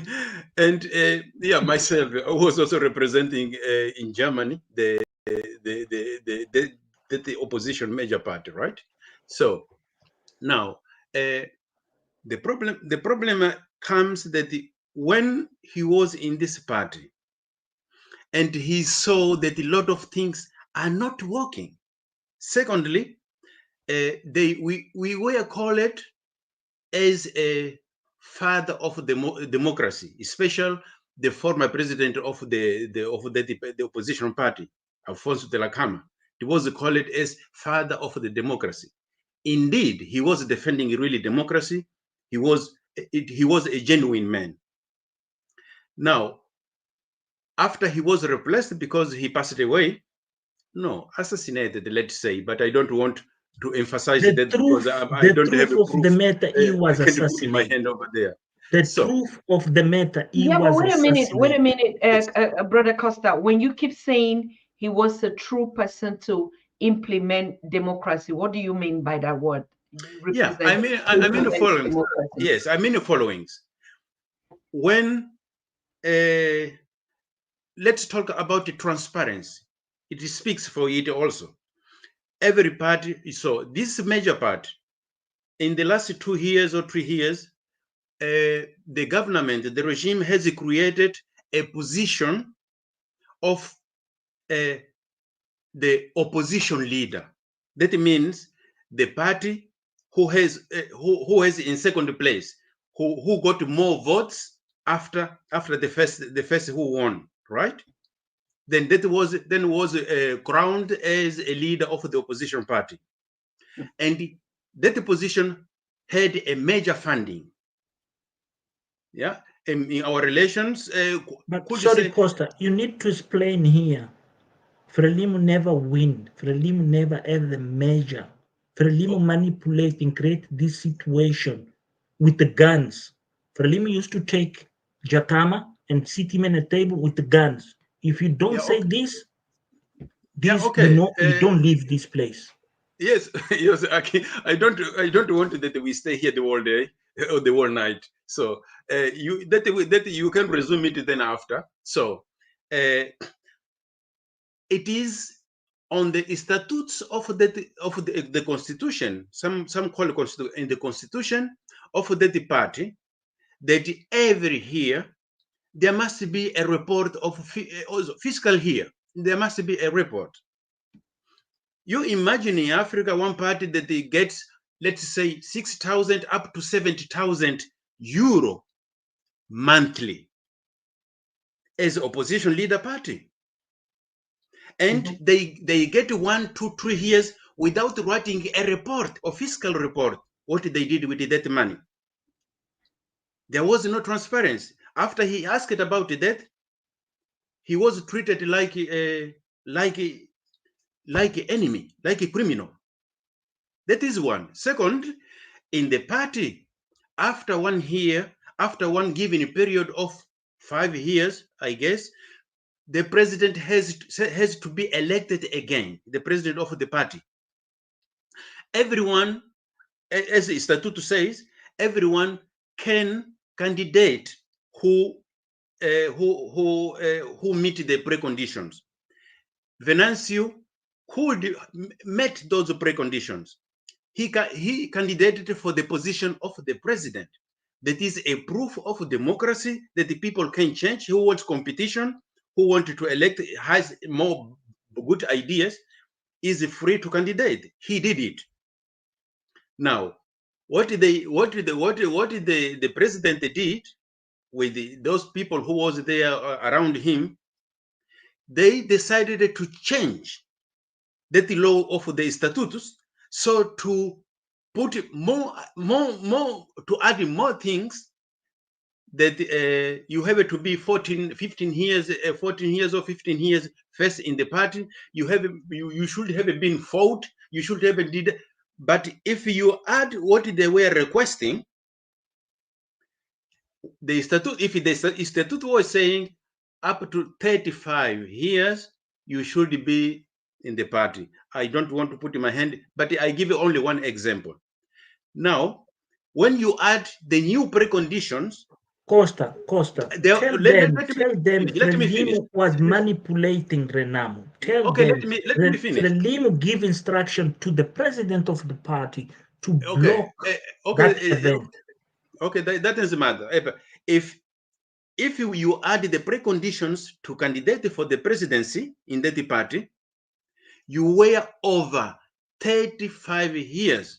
What is written in the statutes that is the you can up from with the constitution, the constitution of the party, the constitution. You can candidate. Yeah, in the constitution, you can candidate for that position when you are 35 years old. But what they added, it was more than 35 years. That means there literally was prohibiting that the youth people can stay in that party and take a position. And that was not democratic. It was manipulation. That is only 2 examples. And there you cannot discuss with the boss inside the party. Now, that is why he candidated, just to change that. And in order to defy the president, in order to defy someone, to change that, we are known as a party. The Mozambican people are trusting this party to change Mozambique, or to bring them a new paradigm and new peace. But the party service internally, it was a dictatorship. It was not democratic. So at the end, they expelled him. He didn't take part on the Congress. They expelled him. So finally, he decided to run as independent, because that way he could really show what democracy is. in the parliament, he was always criticizing the government. How can you explain the country is so rich in mineral resources, but the people are living like animals? How can you explain people are living 3 kilometers near the beach, but people there last year were eating grass? How can you explain that? You cannot explain that in Mozambique we don't have a desert. We have more water than something else. We have more rain, sometimes as a catastrophe, than anything. How can you explain that Mozambique is hungry? It is not. Yeah, it is not. It is. You cannot explain it. Now, you take gas itself that the French people are exploring, and the profit. How many percent can the Mozambican people get it? It is almost, I hope, 3%. The total energies, 3%, 3% from Mozambique, 3% of Mozambique. The French total, it is about 97% of profit of that gas. How can you explain it? That is not a trade. So for me, what is called in Africa as investment, I pledge, for me would be nice, as you asked it, if I connect the question you made, what should have them made good, better? So I would say right now, for me, Africa should make it more service instead what they call investment. Because if I have my furniture, I don't have a car to move them from A to B, then I ask service for someone who has that car to transport my furniture. Once gotten there, the service is over. I pay him for his service. What Africa now is doing is that they call it investment. You have a gas, you have a gold. You don't have a machinery to dig it out. There is someone who can dig it out, but he doesn't have a gold. Now, what is happening is he comes, he should do the service of digging gold out, and it is over. We will pay him for his service. Now they dig gold out, they take gold, they go to selling, and they pay you, and they dictate. You have a 5%, they have a 95%. If they pay you, that is not investment. That is slavery. So I would make here a little bit a pause. Rare sand in Mozambique. Since they start dig that rare sand, they never pay a cent to the government of Mozambique. Remember that. They're digging, they're chinning. They never pay a cent to the government of Mozambique. And I come to our intellectuals. I was here when I heard that. I was expecting that our academics, intellectuals, lawyers would go to the street, even in the parliament, to go to discuss how can you profit your own gas, let one company to give you 3%, they fund for you 3%, and they take 95% or 97%. How is that possible? But it is happening. And the people are living like someone. There is a Rubin mining, there is a graphite mining, there is a gas, natural gas mining, there is heavy sands, you name it, you name them. But the people, Mozambican people, are living like slaves, kids are sitting under the trees over bricks to get a lesson. But 5 kilometers, you hear the only music you hear, it is the trucks taking our timber to China. How can you conceive that? So I think that we have, it is right that the Venâncio stood up because he has a vision. Venâncio, you have to explain him when he believes that education we can do better. We don't need to go to Harvard or to somewhere else. We can have things better. Now, when you come that, it is impossible, he doesn't believe it, and I am in line with him. I think we have intellectuals, we have capable people, we just have people. We need to have people with integrity in the governance, in the government, and in the governance. So I would stop here before I talk all the way. No, thank you. I think, hey, welcome, Farmers of Thought. The CEO of Farmers of Thought is here. Our brother, King Maponga Joshua Marara from Zimbabwe, the Kingdoms of Zimbabwe. And I mean, he is, of course, CEO also of Pan-African Daily, but when we are having conversations like this, most often, you know, we are really happy to have him because, like you see, he's the CEO of Farmers of Thought. So I want to welcome you here, my king. I know you've been following the conversation somehow, and the situation in Zimbabwe, in Mozambique, is what we're talking about today. And yes, we know Mozambique is coming down. So I don't know why the gentlemen they've been talking so much. What do you think about the situation? What is Farmers of Thought thinking about this whole situation? We have a language issue. Most Mozambicans, even Dr. Paula here is saying it's difficult. It's like Mozambique is invincible to the world or to the rest of Africa because you know it's just Portuguese. The Portuguese never left, and they don't have even a language on their own. So that connection is making it, that disconnect is real. Welcome.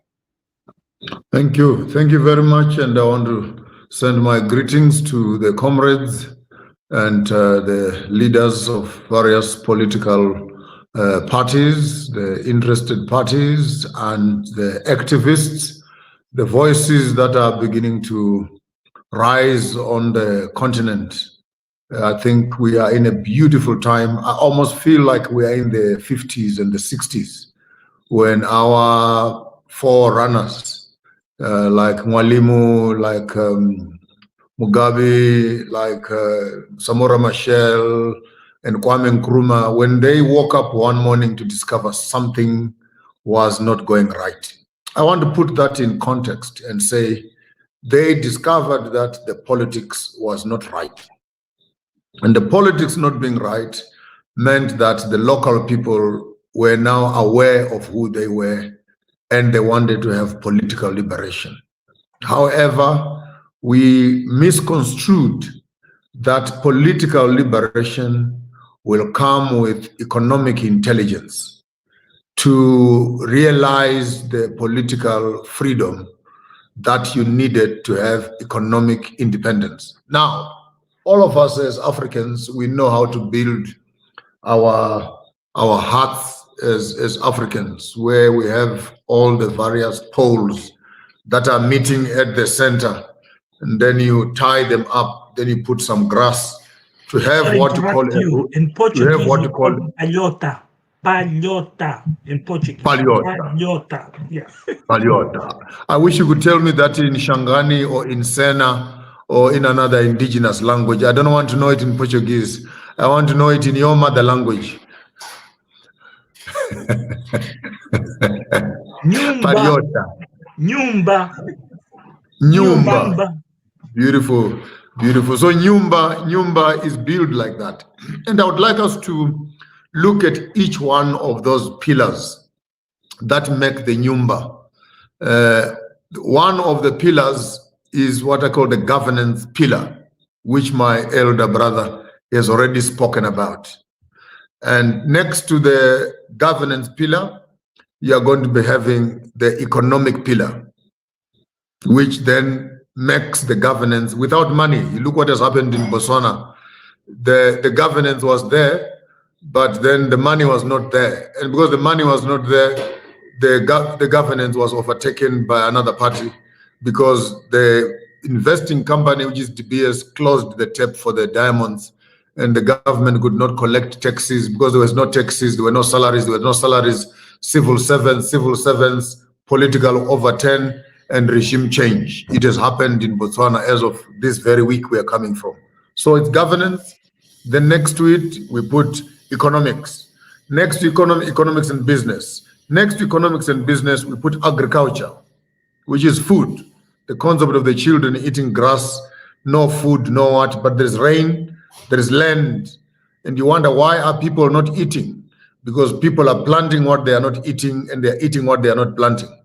So people have been disconnected from the very soil which our forefathers used to feed on.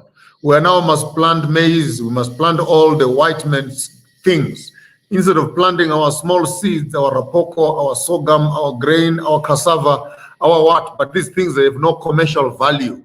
So our people are no longer planting them. So we need to not just speak about food security, we need to speak about food sovereignty.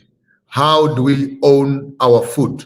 Because a man who feeds you controls your politics. So you have your governance, one pillar, your economics and business, second pillar, your agriculture, your third pillar, because no matter how educated you are, you must eat 3 times a day. And the question is, where are you getting the food from? And who is supplying that food? It's another subject on its own, including GMOs, including the weaponization of food, including global warming, and etc. So food and agriculture will go together. Then pillar number 4 is your education. How do you educate your community and your people so that they can know how to feed themselves and then create business out of that, and then they can govern themselves? So I hope you can see how these things are all joining together. Your governance, your business and economics, your agriculture. Next is your education. After your education is your sports and recreation, your entertainment, the propaganda that is going out. What are people thinking is the real life of a Mozambican? Success, what is success? The concept of success, then the Portuguese will determine what is success. The British and the European community will determine what is success, because that's what you see on TV, that's what you see on radio, that's what you see on newspaper when you're flying to Maputo, when you're flying to Johannesburg and you're opening those magazines, you have a picture of what success is. These are the movies you're watching, and they create an image in your head. By the time you're in parliament, you want that life. That's what you have now come to accept. That's why you find African leaders who make money in Africa and they take it to Europe, and they take it to Saudi Arabia, and they take it to Mauritius. They use Africa and then they move all the money out, because in their minds, the world of success is out there.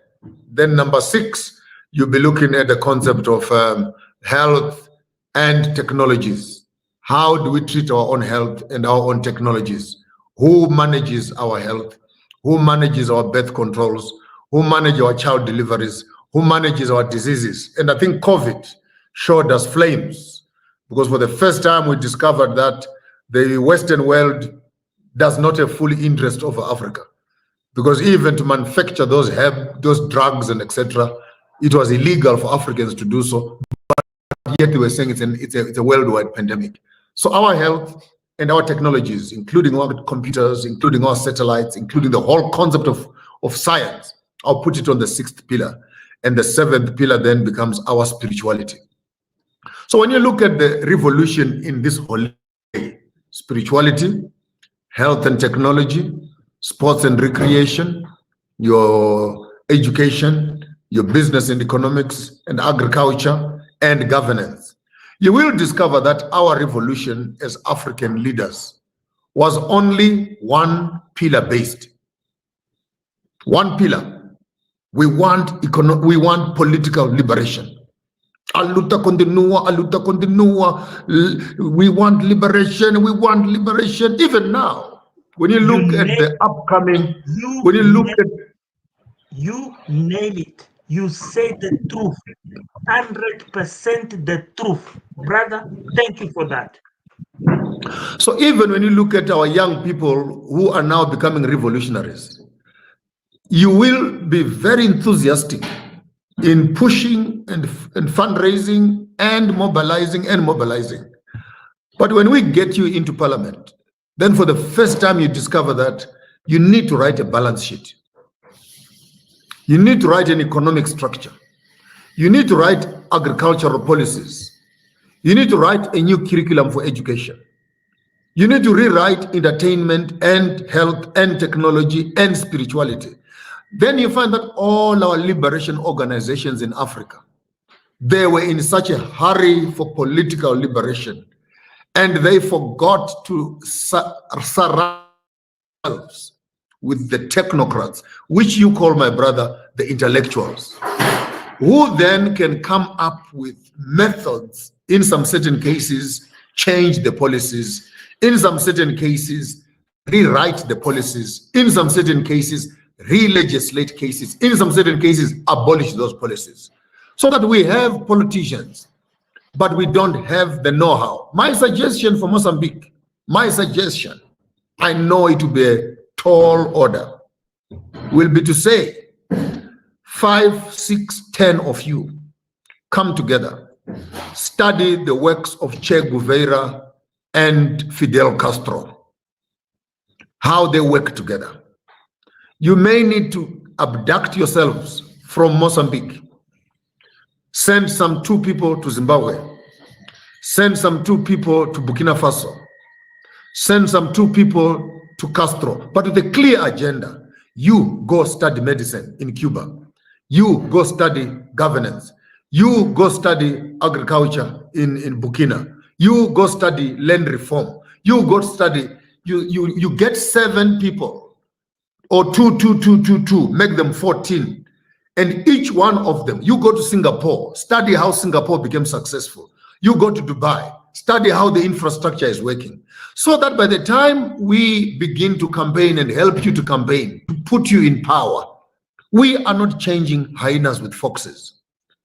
Because we can change as many leaders as we want. Until we change the policies, the bus is still the same, going in the same direction. And it will not change. In fact, in some certain cases, the situation with the young people in politics, it just becomes worse because they come hungry from scratch. So it's my 2 cents worth. I am not condoning whatever is happening. I am very sympathetic. My grandmother is from Mozambique, from the Sena tribe. She's a Tembe, via Malawi into Mozambique. My heart goes out, but I will be foolish to ill-advise people into a revolution which will lack the necessary intelligence and intel that will give us the constructive outcome that we want. We need someone who can manage the mining space. The question is, what do you do with those mines? Where would you get the money to mine those things, process those things, employ the things? We need someone from the business community that says we need to move all the minerals into the Mozambican trust, where all the minerals are being held in one space so that our people can benefit directly from every inch of anything that is coming out. We need someone who can say all the medicines that are coming in, this is how we're going to handle it. Our curriculum, we are remaining behind because of Portuguese. How can we implement English and other things and our indigenous languages and etc.? So we need a full, and I wish I'm available if you need help. We need to come up with a Mozambican blueprint first, because failing to prepare is preparing to fail. And we cannot lead our people into a battlefront when we have not fully studied what is ahead of us. We will get people killed, and we will be guilty for sacrificing people when we don't have a blueprint as to exactly what are we going to do with them. So I wish the Mozambican people can just hear the voice of a man crying out in the bush. The pain is deep, the change is now, but the intelligence of handling a person that has collapsed on the road or hit by a car, you may think that you are helping the person, meanwhile you are causing more damage. How do you best help a patient that has broken legs, broken ribs, broken neck? You can't just lift that person anyway. You may need a stretcher to lift them up in a certain way. And we need to become very scientific, clinically scientific, meticulously scientific, so that amongst ourselves, those who are looking for liberation can do so with intelligence and information. That our transformation does not become a short-term solution to a long-term problem. I thank you.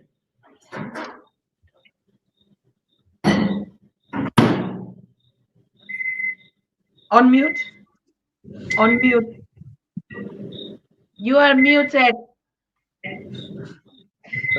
Comrade, Yo estudié en Cuba, yo conozco el comunismo, yo he leído todos los libros posibles del comunismo. Yo hablo español, yo conozco el Partido Comunista Cubano, yo trabajé para la seguridad cubana. Y quiero decirle, el problema de Mozambique no es lo que usted está pensando.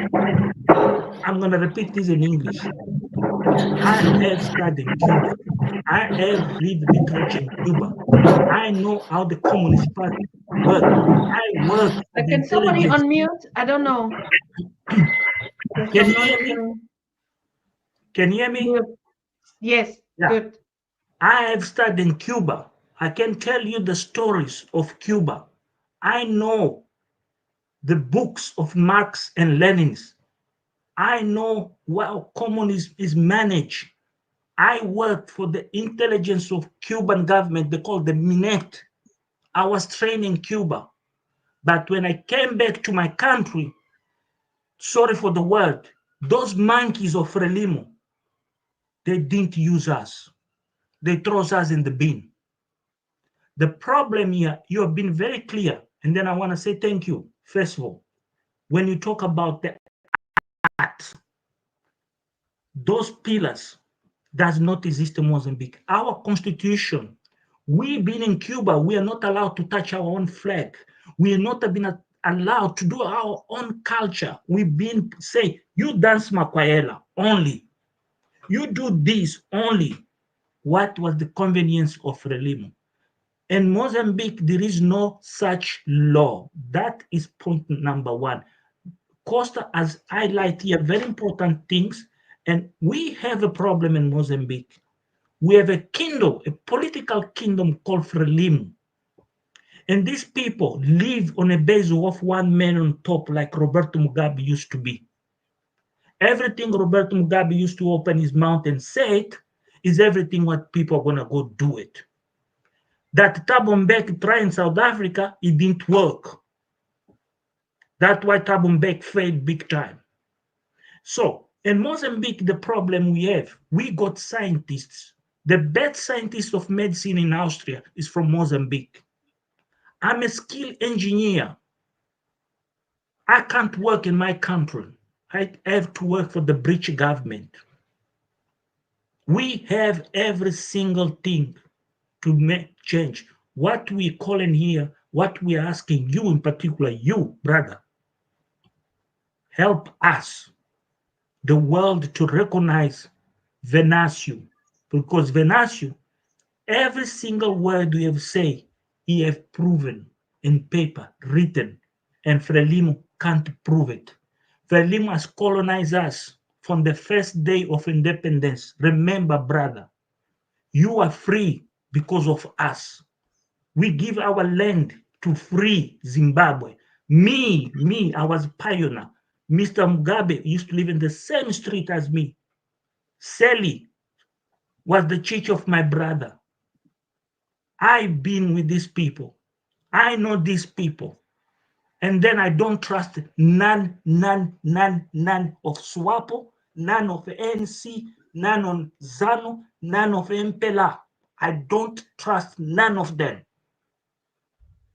Because the blood in the streets, these people are just like this. How Managua came in, say Chapo is a president before even the election commission. How? We can't, brother. We need your support to take these people to the bins, how the South Africans done with the ANC. Its time is over for the liberation. Sister asked a very good question, brother. What we can do, how those people, the leaders of the liberation, done wrong.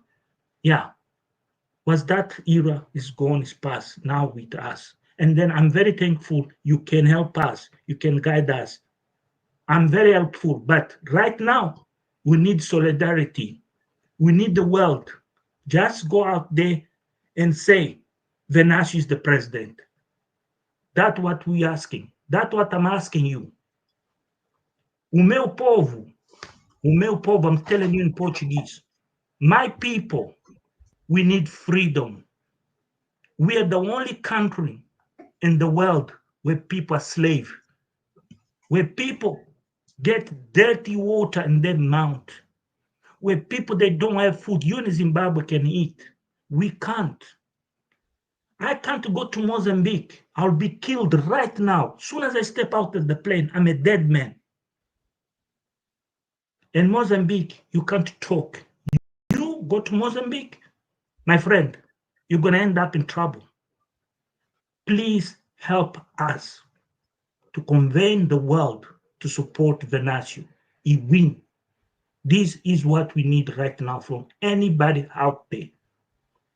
I'm asking, I'm begging. Help us. Help us. Tell Frelimo, bye-bye. No more slavery. No more brutality. This is what I want to ask from my heart. That is my message. So I wanted to add one little piece. It has nothing to do with swap or something. It has to do with how since we began the elections to hold the elections in Mozambique, plural will support Frelimo. SWAP will support Frelimo. ZANU NPF will support Frelimo. Please, I do know. I do. Out of this, please, let's be honest. That's why we have been transparent with the humanity. No, I haven't begun. These people are the enemies. Okay. Enemies. These people, they will declare Sharp as a president. Okay. No. I haven't begun. Marxist-Leninists, they don't have place on the face of earth. No. I have begun wrong of naming them. What I wanted to say, I wanted to give an example, the audience, to understand how they do just short, how they do one of the schemes they do for the fraudulent elections. You imagine one of the most popular, most biggest in population, electorate in Mozambique is the province called Nampula in the north. The government or the regime has registered, or they were registered 3 million, I think 100 or something. Anyway, 3 millions of people. And they say, in the outcome, they say 2,100,000 were absent. Alone, this difference from 3 millions and 2 millions is something absent. It worth to nullify the elections. Would it be worth to nullify the elections? You cannot have for 3 million, only 800 people, they wanted to vote. So just example, and what did they do to accomplish that? At the beginning, they go in the villages, they collect those election cards to the population. Since the population, they don't know their rights, they come someone called the chief, the population gave them, and they take all this, and they see this card, this is from Nampula until there. What did they do? They do it before the elections. They take off the list, because by voting polls there, it is always before you get a list how many people will come to vote in that poll station. And they eliminate it before those lists are being made. They nullify almost 2 millions, and the list you get, it is a list of 900 people who have the right to vote in that poll station. So these people, it is impossible. It is difficult for me to describe, since you see a military man, a policeman comes out with the people and shoot on the feet so that they cannot walk. And he go just normal, as simple as that in his mind. It is no words for it. So Thank you. people are tired, and we are tired. We wanted them out. Thank you very much. We'll be Only we rounding. want for you people, only want for you, daughter Tata, daughter Maponya, only we want, please Maponga. help us. Please help us to get rid of this evil that the Portuguese put in power. This is an evil. These are not people we can sit with them in the table. You're not going to shoot your own son in the mouth. Look at me. Take a gun, put somebody here, shoot it. What kind of human being you are? Okay. Thank What you. kind of a freedom fighter you are? When your own people wanted water to drink, you poison that water. What kind of human being you are? When a mother go out and fight, take a child with the petrol to burn the police car, where we have reached. In your country does not happen. In Namibia does not happen. The problem here, we have to understand we need help. Get rid of these people. Please help us. Please, I'm begging you. I'm begging every single human being in the face of the earth. Enough is enough. Thank you. Thank you very much. I think we've actually listened. Like, I'll just give the roundup to King Maponga because he came late, because he joined us. I mean, to give that voice for us to understand. But we have to understand we are one people. We are one people. That's the message. It doesn't matter whether we call your brother a demon or whatever thing. At the end of the day, yes, it's your brother, it's us. It's difficult to say it the way we say it. We are coming up. We are waking up. Like I said, it's not only in Mozambique, it's the whole of Africa. At some point, it's like we have to go to war with ourselves, with every other country. You're joining us here, but we started this 4 years ago. King Maponga and I, we've cried a lot of times on this channel of things that have happened.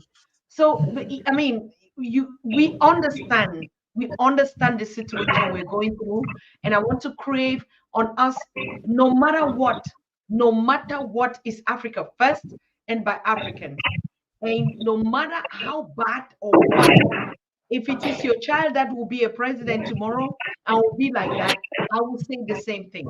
So please, let us show that respect for us as Africans first, and to understand that no matter how difficult it is, we cannot point finger at us again and say we are haters or this is, yes, people have their opinion. You have your opinion, I have my opinion, we have our opinion. Here we are loving, we are soliciting for one Africa. Zimbabwe, one Africa. Mozambique, we are with you. You are crying just like every other country. All countries we are crying. It is time for us to come together and clean our fear. Not saying, no, yours is better, mine is better. Nowhere is better. The Chinese are coming back. The Europeans are coming back. The Americans are coming back. And we will sit here and be saying, no, my own or this. It's not time for that. We must come together and like build one Africa. It's difficult, but we'll have to do it at some point. So thank you very much, King Maponga. You want to round up? We're really above time now. I'm so sorry.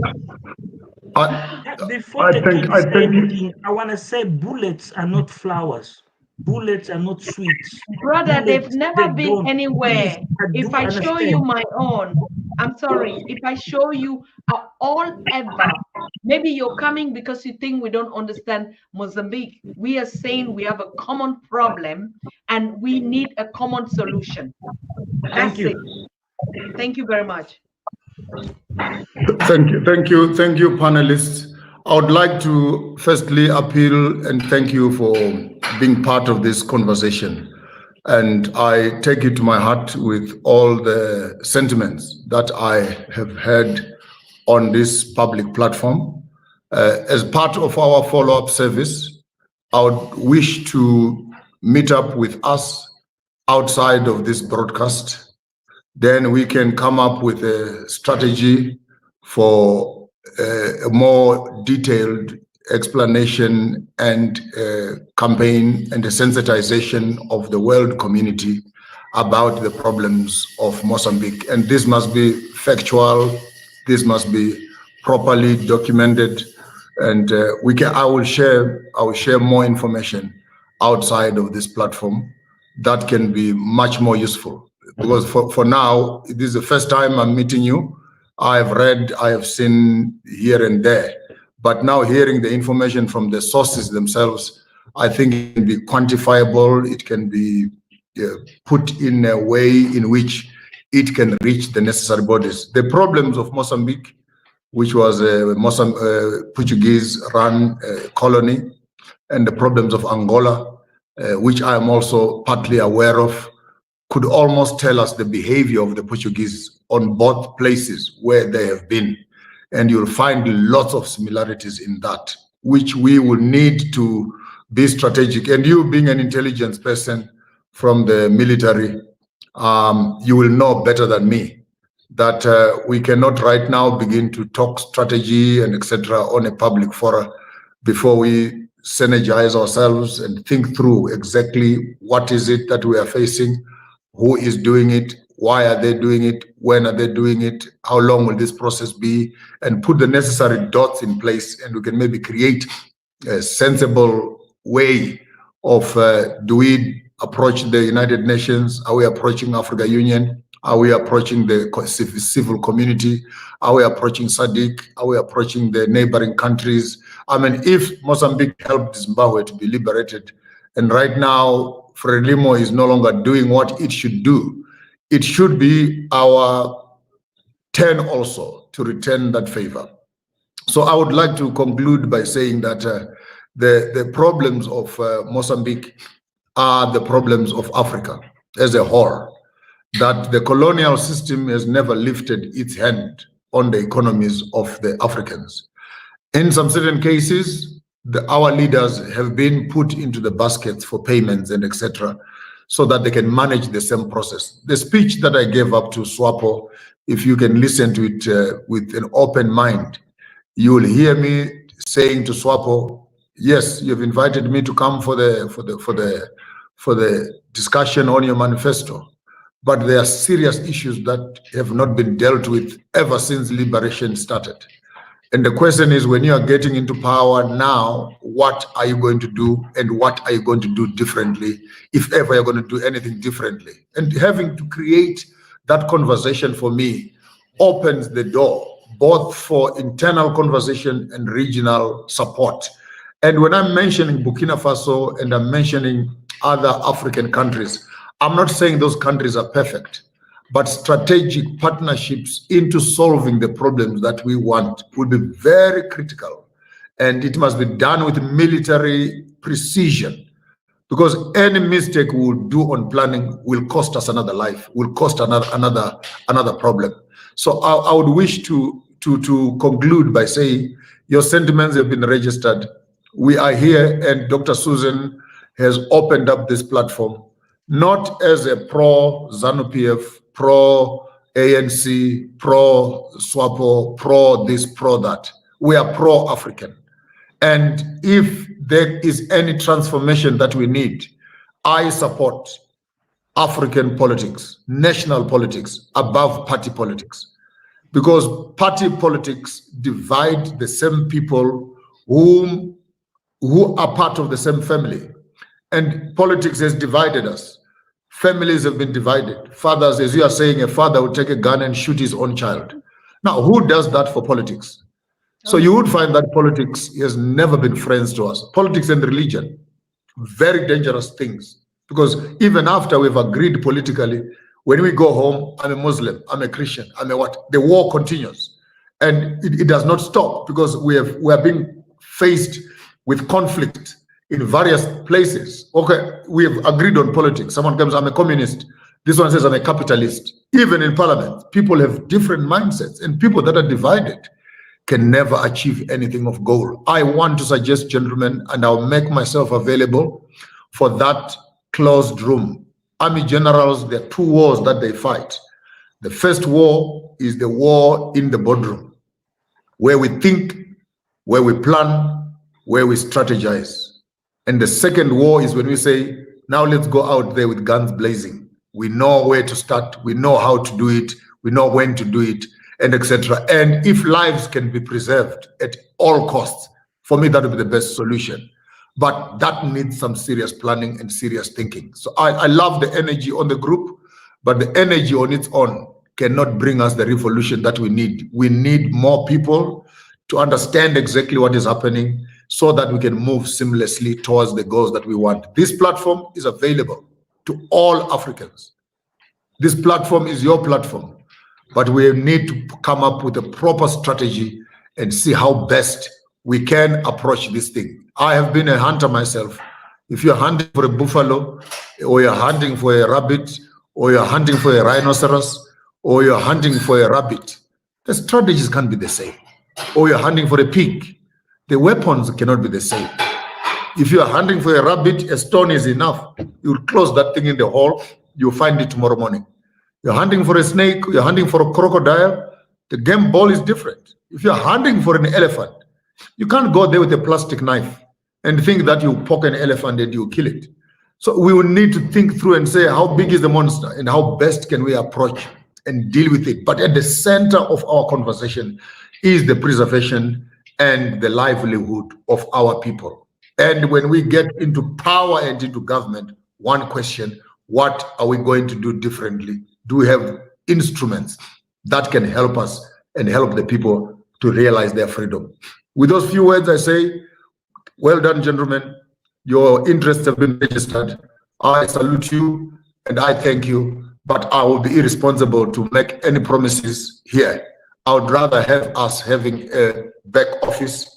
We will come back again and then we'll announce how best we are going to move forward. I think I'll be much more comfortable when I know exactly what you stand for, what are your policies, what are the revolutionary soft points, what can we do now, what can we do in the medium term, what can we do in the long term, what do we tell the people now, what will you tell them later, what do we tell the government, what do we tell the region, what do we tell, so that we have a multi-way of facing the battle that is ahead of us. And with those few words, I would like to thank you very much for being part of this conversation as we are building the Africa that we want. I'm very confident that if we can put our heads together, we can be able to come up with an amicable solution and drive towards the future that we all deserve as Africans. I thank you. Allow me one word to Dr. Yes, one word for you each. Yes. Yes.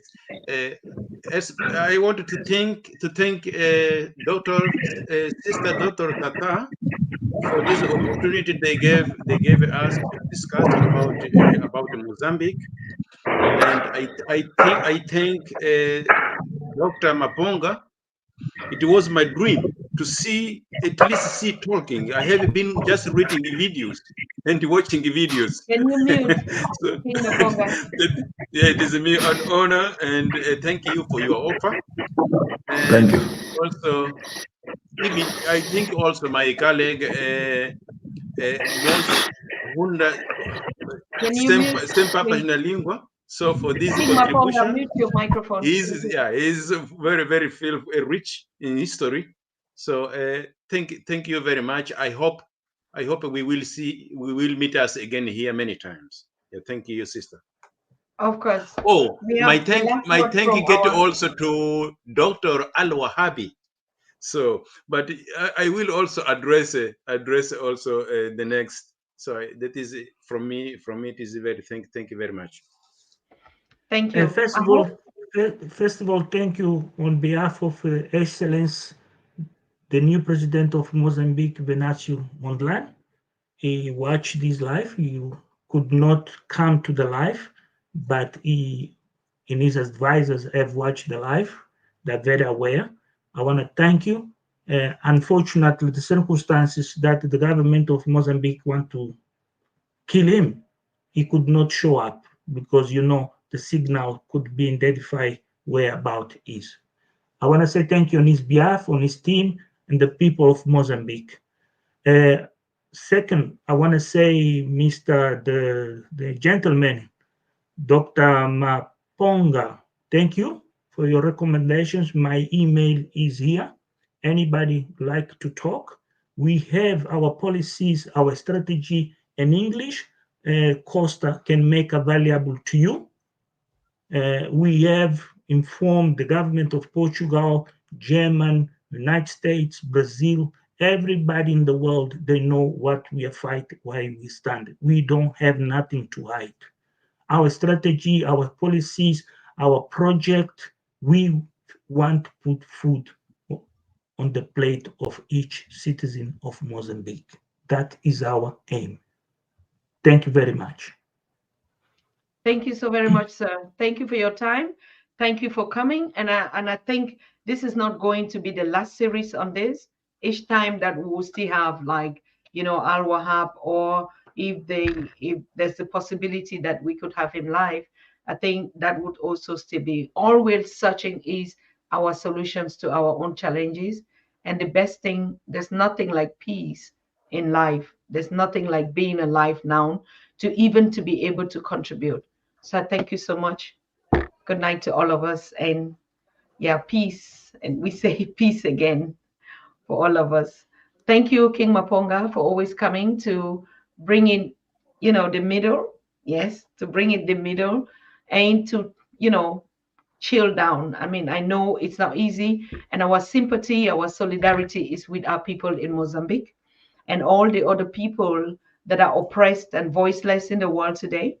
I mean, we know and we see you and we feel you and we say we're all together in this. Africa is going to bring peace to this whole world, to this whole chaos. It's our time. We need to man up. Thank you very much and good night to all of us. And we see ourselves again. Thank you. Thanks. Bye. Yeah. Thank you. Good. Thank you. So thank you, my beloved. Thank you to all of you that have contributed, that have supported. I hope before you leave this live, you've already subscribed, because we're going to have powerful conversations coming up. King Maponga is always here as the, farmers of thought, regardless of any topic that we're going to come here. Farmers of thought is the CEO that would bring in, from experience, how we have to handle some of these things. But please make sure you tag and you tweet. We need our solidarity with the people of Mozambique. You go on your Twitter's platform, you go on your emails, you go on your WhatsApp, you go on your Facebook pages, and you tweet our solidarity with our people in Mozambique. So I want to thank all of you that have contributed tonight. And like I say, please do not forget to subscribe. We have a lot going on, as we'll be talking a lot, particularly about the elections that are actually occurring on the continent right now. Like, we had a good example of Botswana, or did we just say Botswana? Yes. And we'll be coming up also on a topic of that to find out how that elections went smoothly, and even the outgoing president accepting his position, and actually, no revolution, no going on the street, everything. He just accepted defeat. And we think that's what Africa needs now. We're already matured into that politics to say, we are not a kingdom. Of course, we're going back to the United Kingdoms of Africa. Until then, good night to all of you and peace with all of you. All we need is a better Africa by Africans bringing their solutions. We never heard about Mozambique this way. Maybe we're getting to know it. We'll still invite our comrades to tell us more the beautiful things in Mozambique that we need to know. Like our brother said, it's been long. It's been long. They are cut off from us, and it's true. I never really had this to get close to Mozambique like I have today.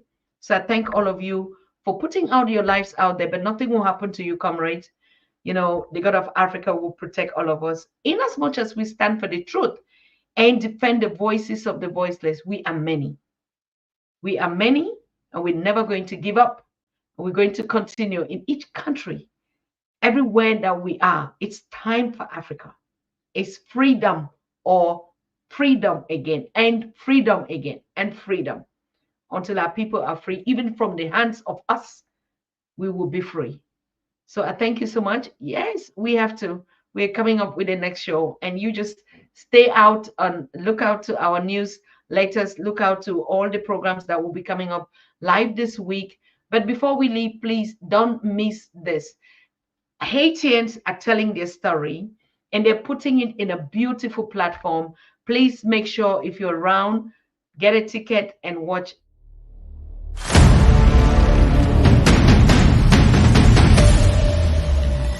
Haiti, fragile nation, land of the unexpected. You ask for more from Heritage, and now it's coming.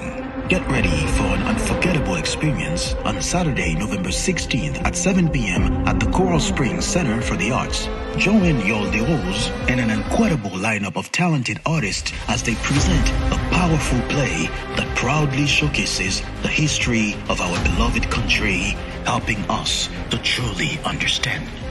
Heritage is a collective effort involving more than 40 artists and technicians, all coming together to bring Haiti's rich cultural heritage to life. 10 remarkable voices will embody the roles of 10 brave female ancestors who made immense sacrifices in the battle for Haiti's liberation.